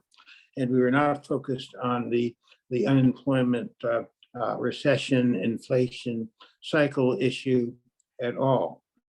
Second, in fact, there has been some work within an evolutionary theoretic context on that. You've done some, Carlotta's done a lot. I think that some of the stuff you've done, Carlotta, on the cycle there and the relationship of finance and whatnot is really quite wonderful. And I'd love to see that picked up more. That, by the way, fits in relatively nicely into a bunch of pre and along the same time as Keynes discussion about long cycles and things of that sort, which isn't just Schumpeter, but a lot of people like Alvin Hansen are writing about the tendency of the economy to cycles, and whether cycle is the right term for it or not is an interesting set of questions. But yeah, that whole set of macroeconomic policies is something that we need to deal with. And I think between you and Carlotta and others, we've actually begun to do that, but we need to do an awful lot more of it. I think some work that is going on right now, my our labor economist at Berkeley, who's one of the Nobels this year, who did the study of whether an increase in the minimum wage in one state, was it New Jersey, affected what happened to employment there when the state next door was Pennsylvania did not. Who is that? Why am I blocking? Because I'm 91, that's why. And I forget those names. But there have been sort of detailed empirical studies that involve a heck of a lot more than essentially looking at time series. Actually involve getting out there and looking in detail about what's happening in particular episodes. Does that dominate economics now? No, it doesn't.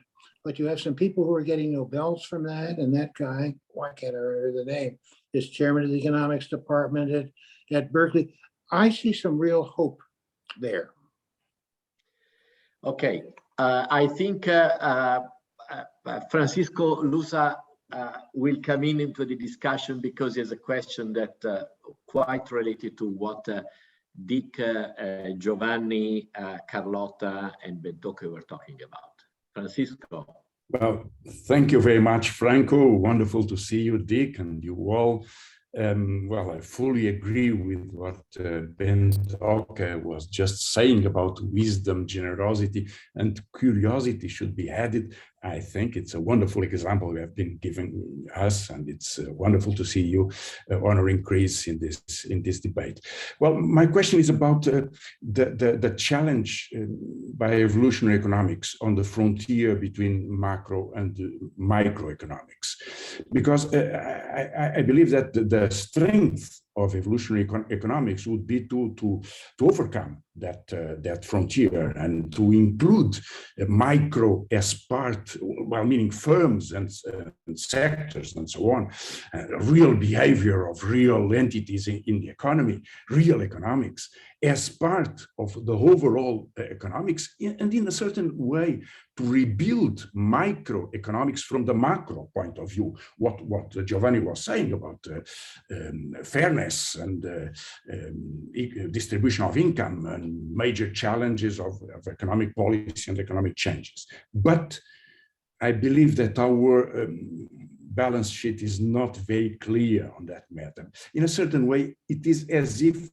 we have been trapped, not developing so much. The exceptions may be Greece, certainly, Carlotta, Giovanni, in a way. But we certainly have, well, a lot of other works as well, Bentoke, and a lot of other people, but we have not been developing as much a macro view of macroeconomics.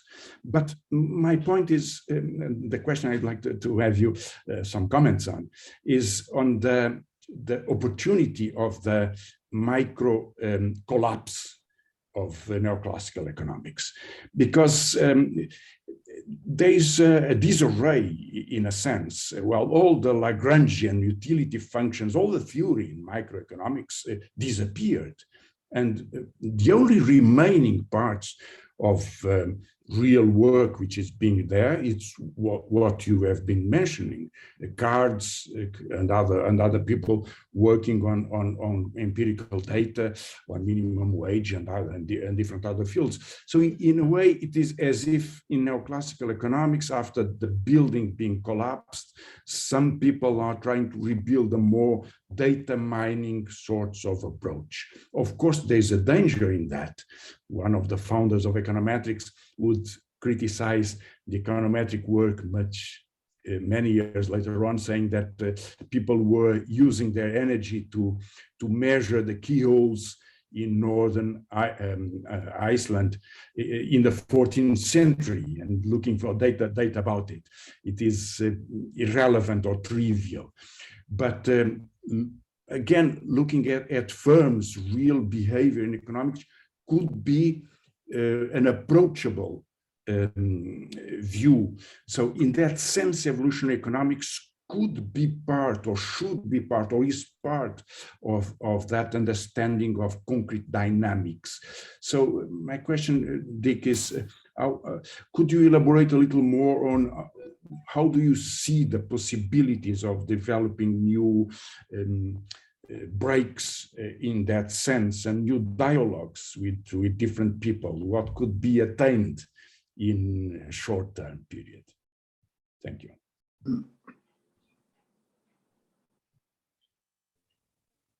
Well, I think for a long, long time, there has been a significant gap between most of the subfields of economics that are concerned directly with empirical and empirically related policy matters, and the way theory is taught. I interacted for many years with both his friend and then his colleague with Joe Peck, who is basically the organizer of the industrial organization structure of graduate education at Yale. And industrial organization in the US is very much like industrial economics in Europe. And it's just amazing how little of standard theory, except concepts like oligopoly or monopolistic competition and things of that sort were brought in. Mainly the field was empirically oriented, and so was labor economics. And for the most part, what I've gradually come to realize is that much of the world, though not all of it, alas,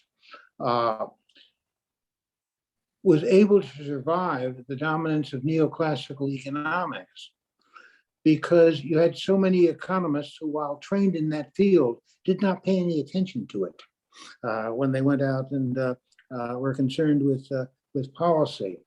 I was, as I said, on the staff of the Council of Economic Advisors in 1960, which was a period of time when neoclassical economics was absolutely dominant in theoretical teaching at the major graduate schools.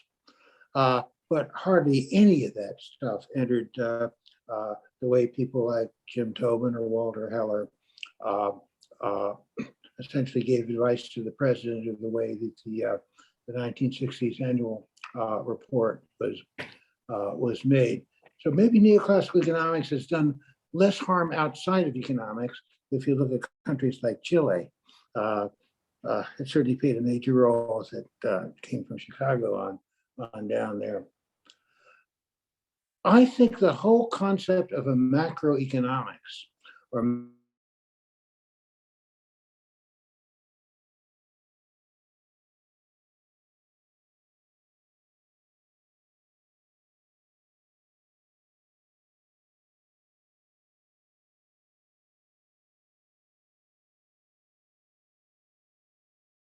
mentioned firms. Well, firms include General Motors and Siemens. 2 blocks from where my apartment is, there's in California, I live in a senior citizens place that has 180 residents, and it's very different than the grocery store.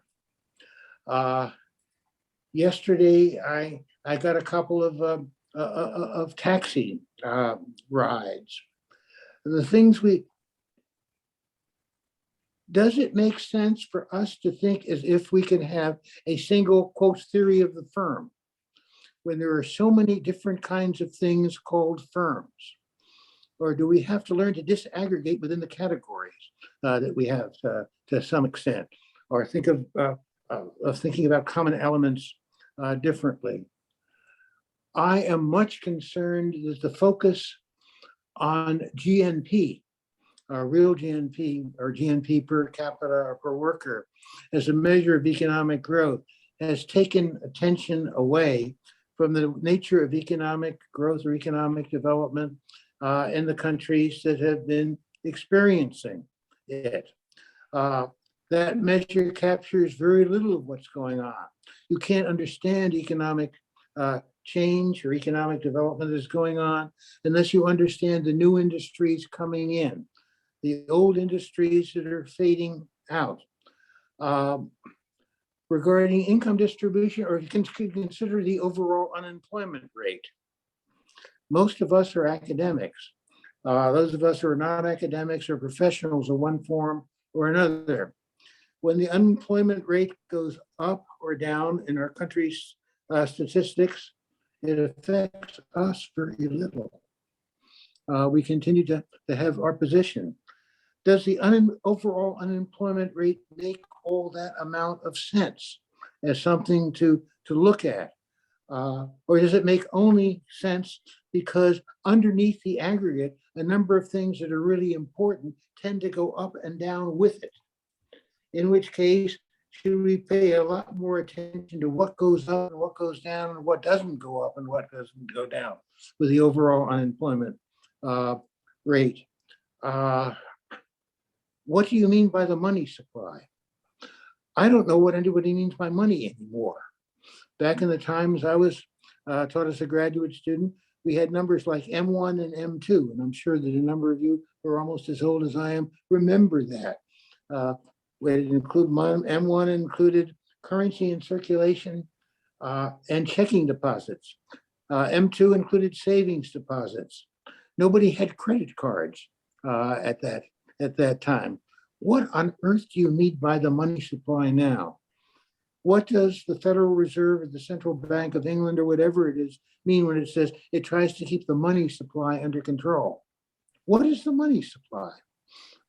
An aggregate of different kinds of things. I think there are real challenges that not because we're evolutionary economists, but because we sort of look at the empirics and recognize diversity and differences and things going on. That is a real challenge for us for sort of rethinking how we characterize the economic reality that we're trying to understand, including what makes people poor or well-to-do, or employed or unemployed and whatnot. And I think you cannot understand that very well by aggregating everything up to a single number that describes the economy as a whole. Okay, thank you, Dick, and thank you, Francisco, for the question. We have a related question by Professor Siva Kumar. Please, Professor Siva Kumar.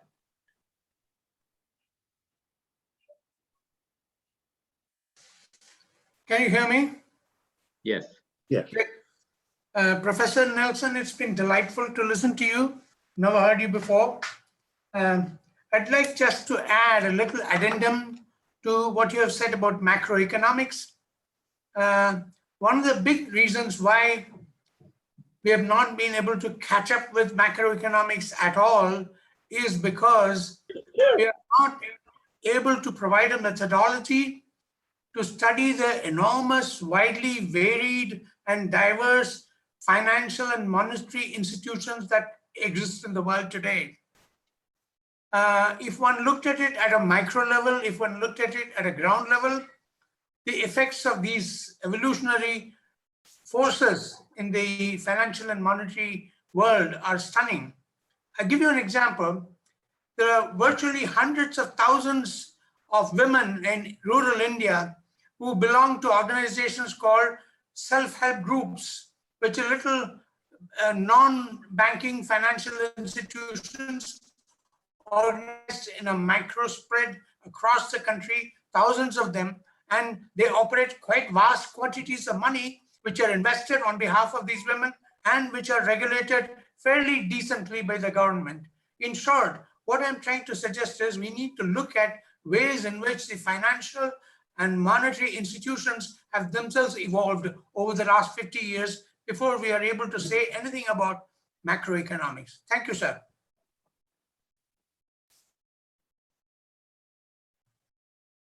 Let me respond in two different ways to that.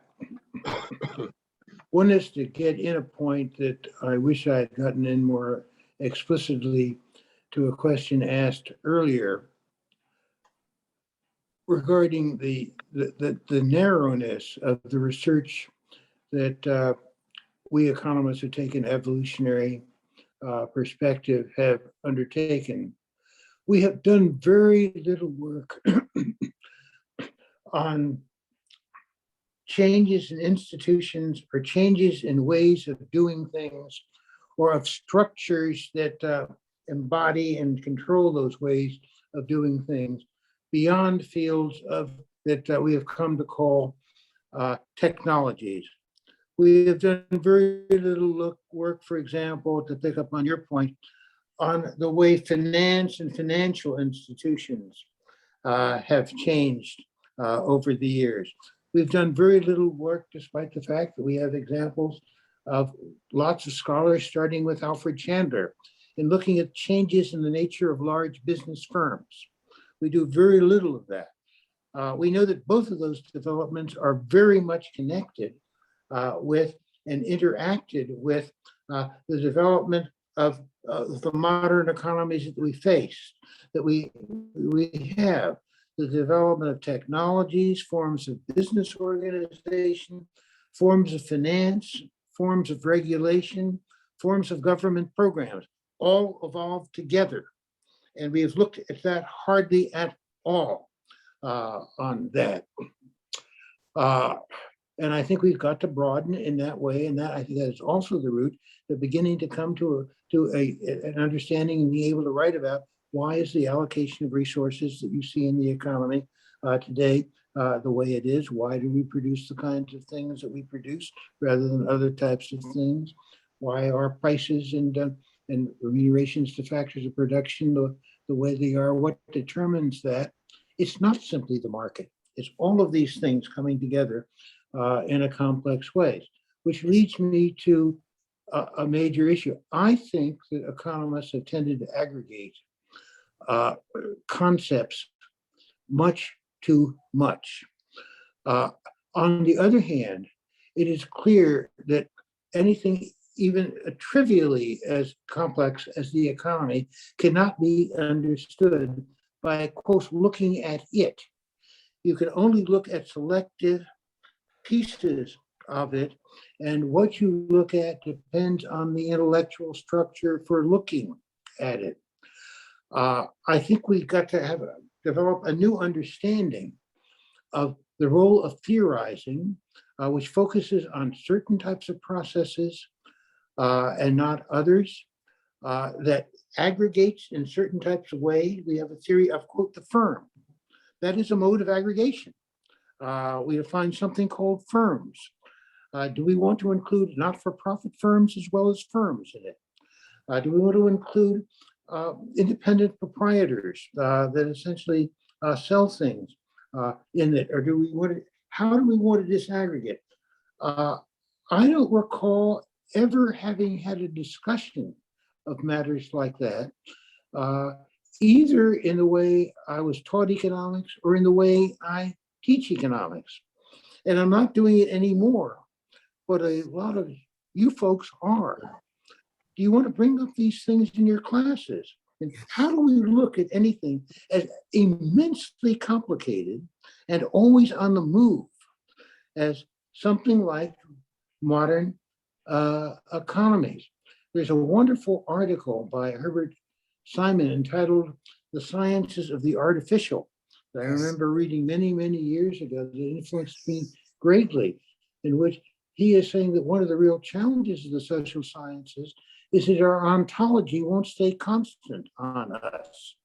The ontology of physics tends to, so universes expand and things of that sort, that atoms remain basically atoms. But on the other hand, to go back to what we were talking about before, the things that you might want to characterize as money are very different now than they were 25 years ago, enormously different than they were before.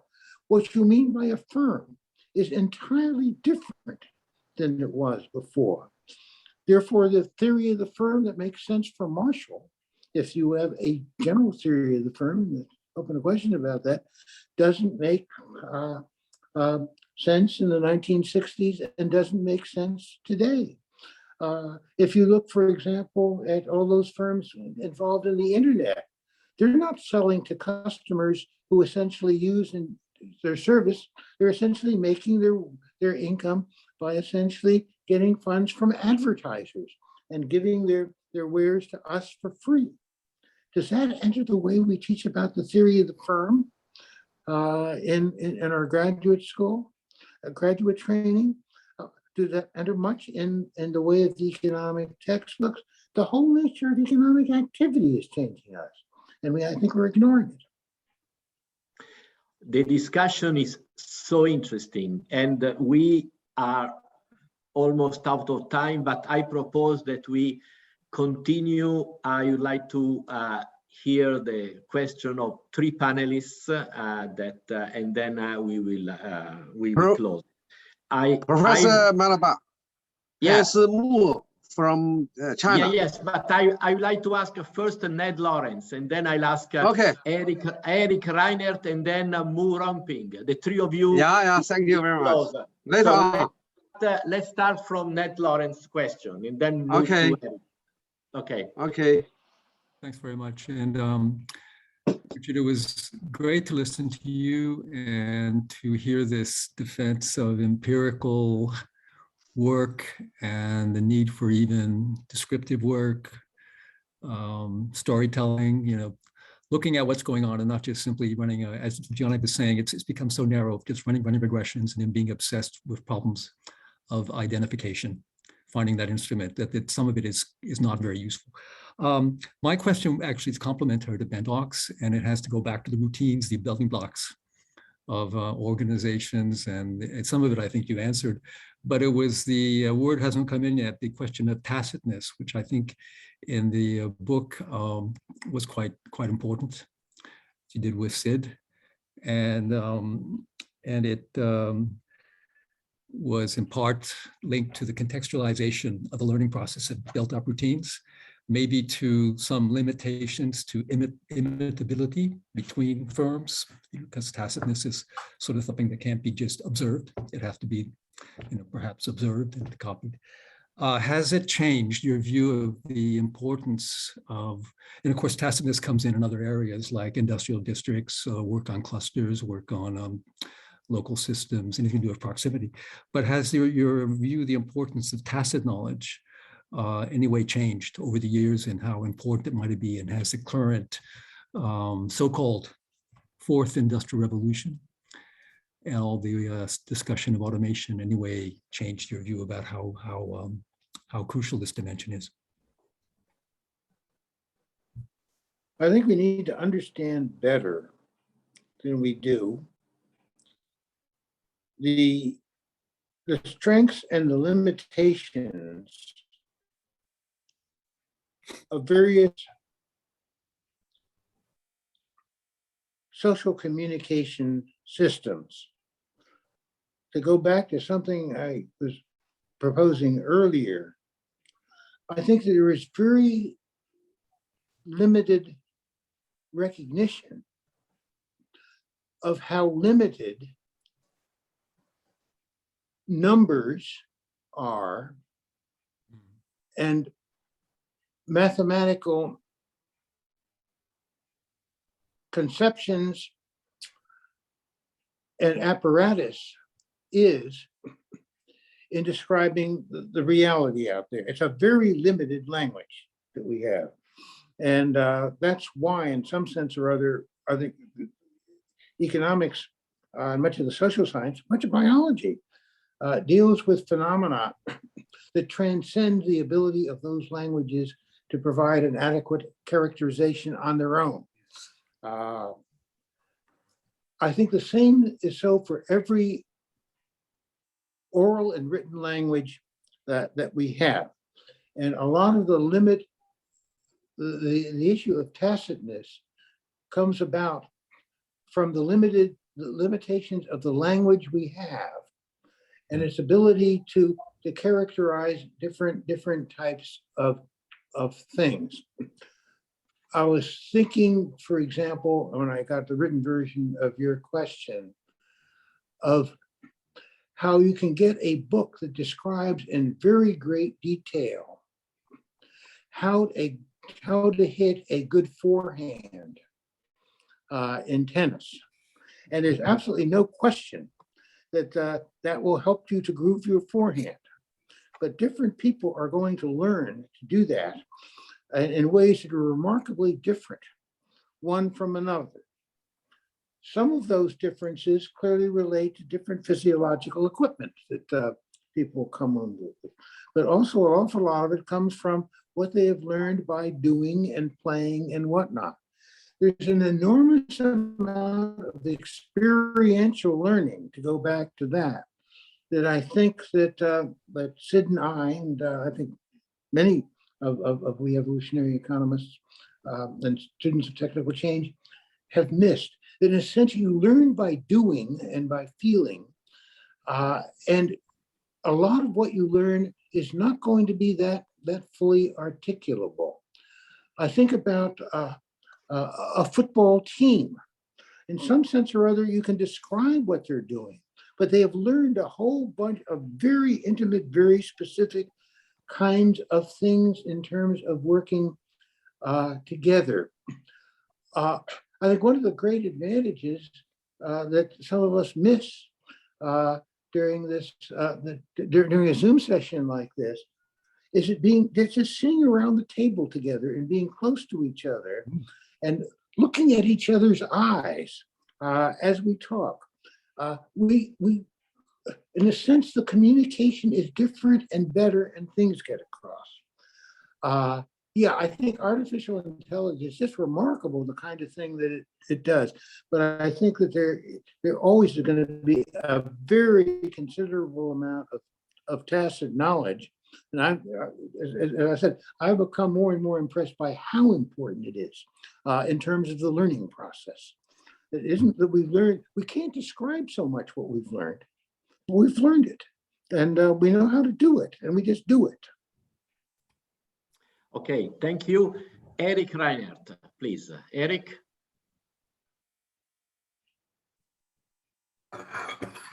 Yes, I had also noted down the words generosity and wisdom, which Judith and Chris had in common. So I think this is something we have all appreciated.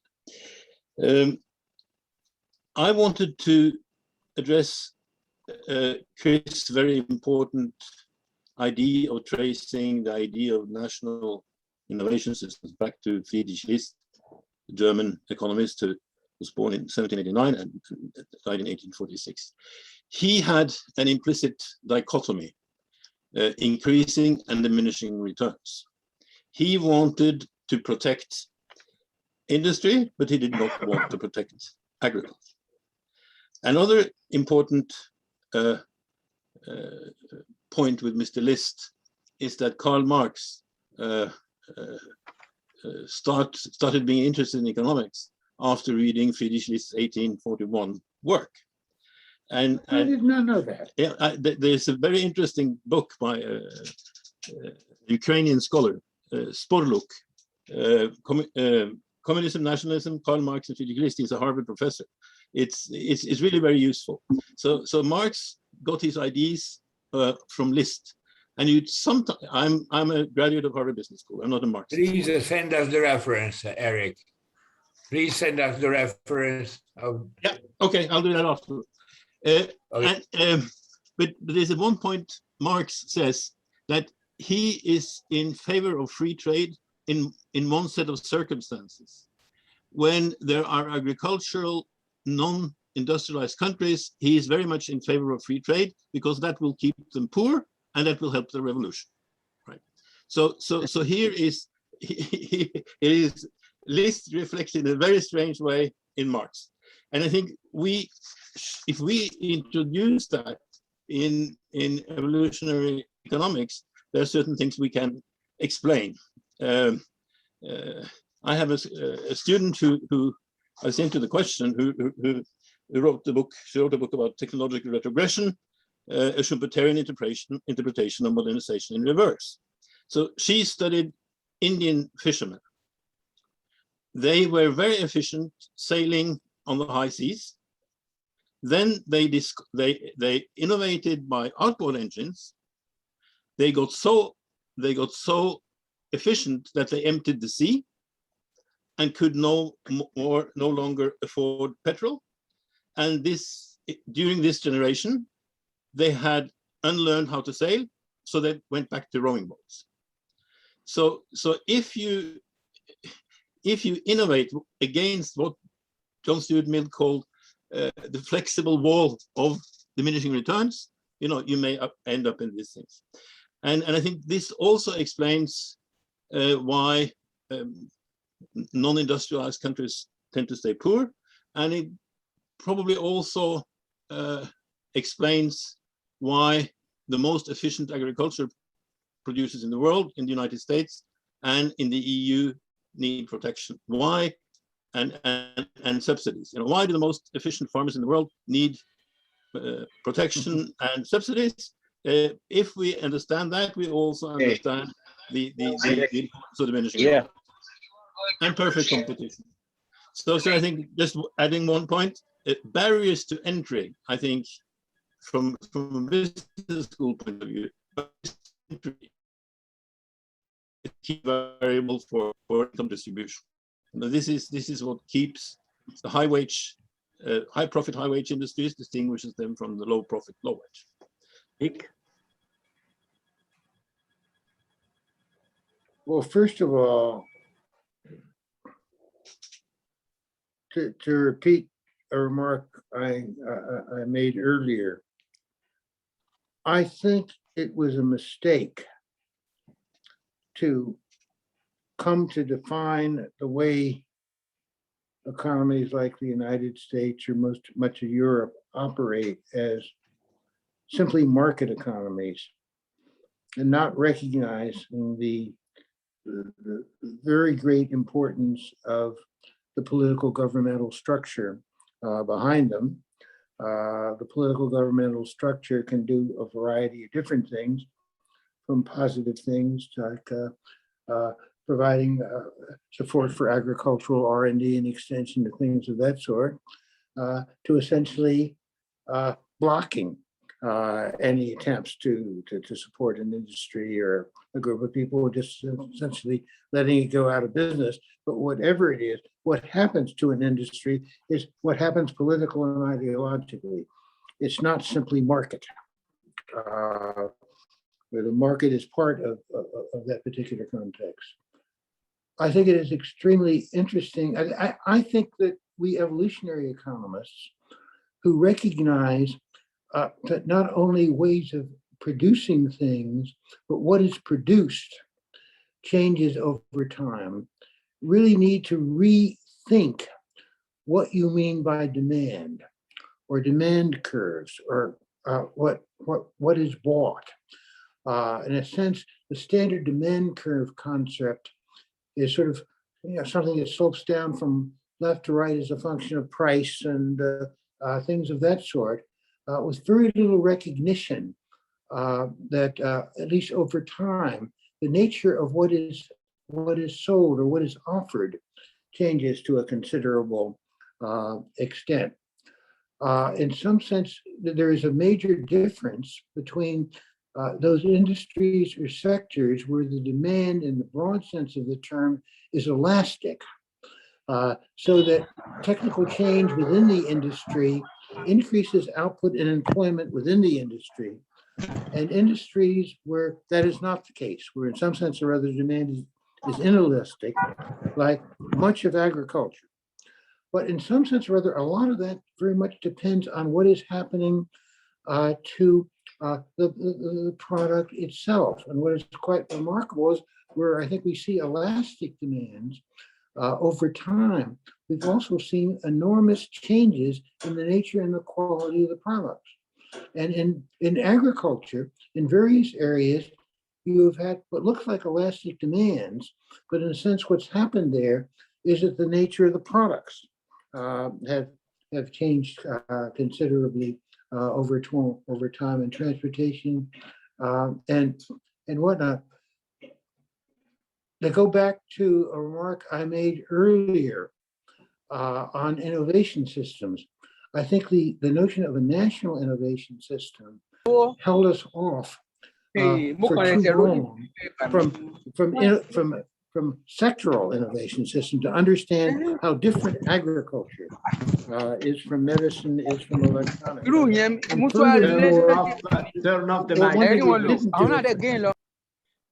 One thing that we didn't do effectively and still haven't is essentially to have an analysis of the system that goes beyond what's happening on the innovation front, to look what's happening to the industry itself and employment in the industry and so on.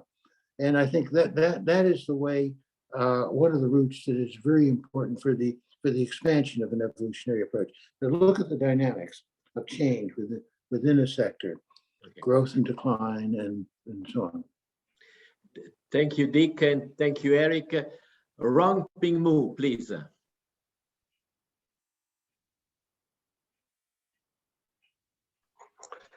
Thank you, Professor Malaba, and thank you, Richard.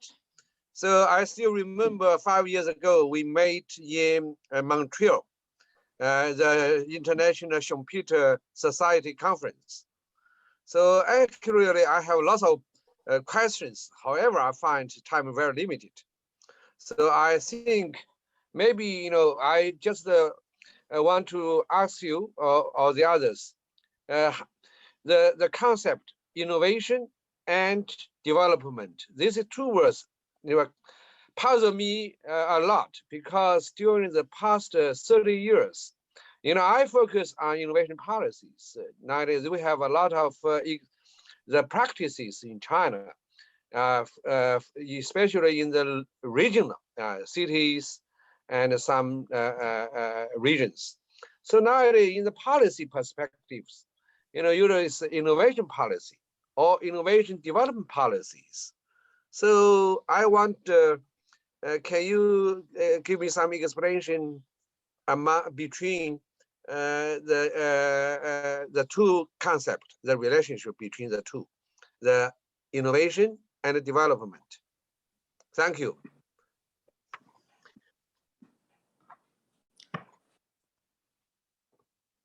I think we use innovation as a term in a much more micro context than we use the term development. In that the term innovation is used most naturally as referring to a change in the way of doing something, or a change in the way, change in the nature of something that is produced or done. And it's quite specific to innovation in aircraft, or innovation in automobiles, or innovation in citrus fruits, or innovation in management. Whereas the development term, I think, is more generally used in terms of what is happening to an entity that involves a wide variety of different activities, different ways of doing things going on at the same time, both producing automobiles and rice, and having a number of different people who are associated with different organizations. From that perspective of what the difference is, it is very reasonable to say that that innovation in different arenas of economic activity is a key driver of development more broadly in the region or the entity that you're looking at. And the terms are used in a complementary fashion, but they're used in different types of ways in terms of the level of aggregation of the phenomena to which they're referring. Okay. Thank you very much. Okay, thank you. We have now a very, very short question by Mamo Mucci. Very short because we are way over time. Mamo. Voice, the microphone mic, Mamo.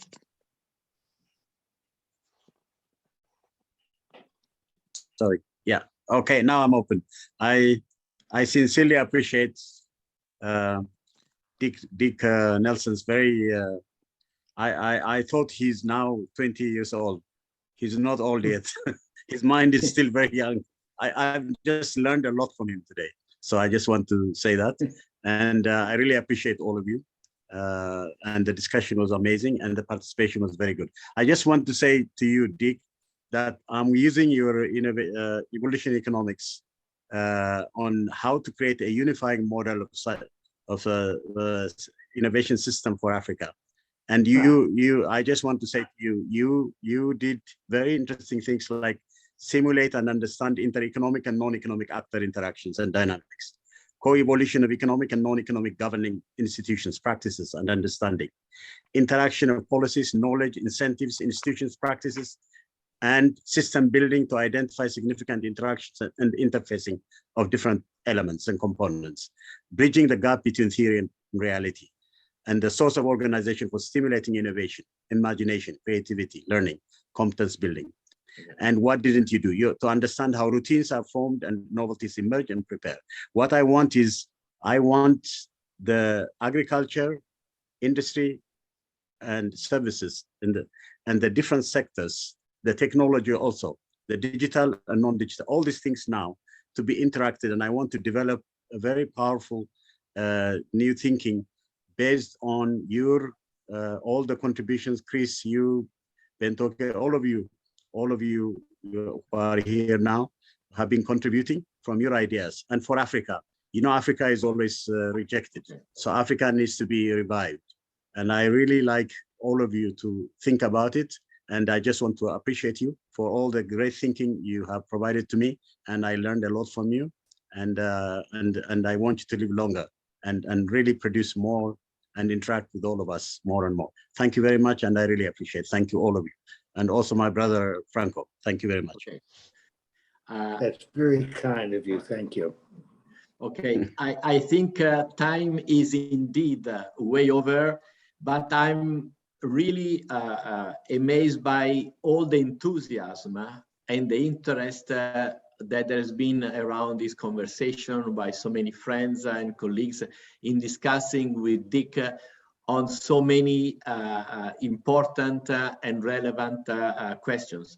Keep in mind that all the other questions will be answered that have been coming in by chat, will be answered by Dick by mail and will be put on the website. Let me just conclude by thanking you, Dick, for this really wonderful conversation, which was rich, which was broad, and which was deep. And I think it has been indeed a unique meeting gathering with an intellectual and scholarly giant.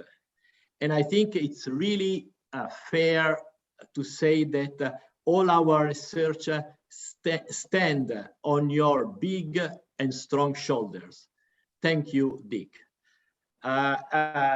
Thank you also all the friends and colleagues that have asked questions and participated to the discussion. And I said thank you also all the mails that have arrived. They will be answered by Dick in the next days. I also like to thank Rajesh and his team. They did a wonderful job in organizing this conversation. And so time is over, and I want to give Rajesh the last word. But thank you. I want to put in one you, quick Malaba. And I want to come up with one word before the last word, which was, as we all raise our figurative glass, to Chris. To Chris. To Chris. To Chris. He was a house. Rajesh, please come in. That's nice. Thank you very much. This has been a very humbling experience, and we are all overwhelmed by the overwhelming response from the panel, from the two of you, and all the participants. Thank you, Professor Richard Nelson. Thank you, Professor Franco Malaba, and thank you all the panelists, and also all the participants for spending more than 2 hours we have spent together. And thank you so much. Our next program in this series is scheduled on 8th of February 2022.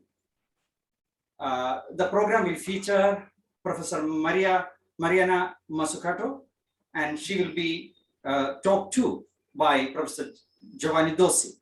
So this is going to be a very exciting program on 8th of February. Until then, goodbye and thank you all. Thank you very much. I have a request. Let us all unmute and say bye-bye before leaving. Thank you very much. Bye. Okay. Bye. Thank you. Bye bye. Thank you very much. Bye bye. Thank you. Bye bye. Healthy. Bye bye. Good to see you. Away from virus. Thank you. Bye bye. See you. Bye Bye bye. bye. Bye. Elson, Franco, Bye, Shulin. Shulin, take care. Hi. Good to see you. Nice to see you. Bye, Kuna. And I saw Stan. Hello, Stan. And Yes, many Stan. nice people I haven't seen for so long. Huh? Quite a while. Wow. Okay. I'm Bye-bye. so happy. See you all. Great. Nice to see you. I like to see Bye you. bye. Hi. Bye bye. Hi. Bye Carota. So great to see you, Shulin. Hello. Yeah, Hello. great Yes, to indeed. see you, my Mamuchi, Yes. my brother, my Yes. brother. You are my meme. Brother. Yes, that's wonderful to see all of you. Yeah, see all of you. Wonderful, wonderful. Yeah, Wonderful. yeah. Yes. So Rajesh, you okay? Well, we chat later. Yeah, but my sister Shulingo, I hope to see you. I hope we see each other. We come to China. No, I want to come to We China. have a line down, Yes. line lower. No, Now, last meeting. time when there was a program, you were in the program. I was I hoping to said see you. line meetings. Long time. But so lovely to see you. Really wonderful. Lovely to see you. Professor Where Shulin, is your tools? So happy. I want to ask Professor Shulingu, will you be available for such a program? Will you join us for a program like this featuring you? You just write to me. Write to Jingjun. Please write to Jingjun. And Jingjun with me in communication. Okay? Definitely. Yeah. I will write you. Thank you so much. Thank you for joining us. Thank you Yeah, it was wonderful. for your So lovely to see you. organization. Organizing. Yes. That's Yes. great. That's great. Yeah. Thank you so much. Okay. Right. The solution is combine the West and the Eastern wisdom. The approach to that we should pay our efforts. Yes. But China is now, Ethiopia at the moment, China, India, Russia are supporting us, but the West is not supporting us. The West is attacking Ethiopia. I know. I So don't know. therefore, China is in face of a lot of difficulties. And also, China, the Chinese government must do well. Otherwise, you should try to get as much as possible friends around the world. That's a new era.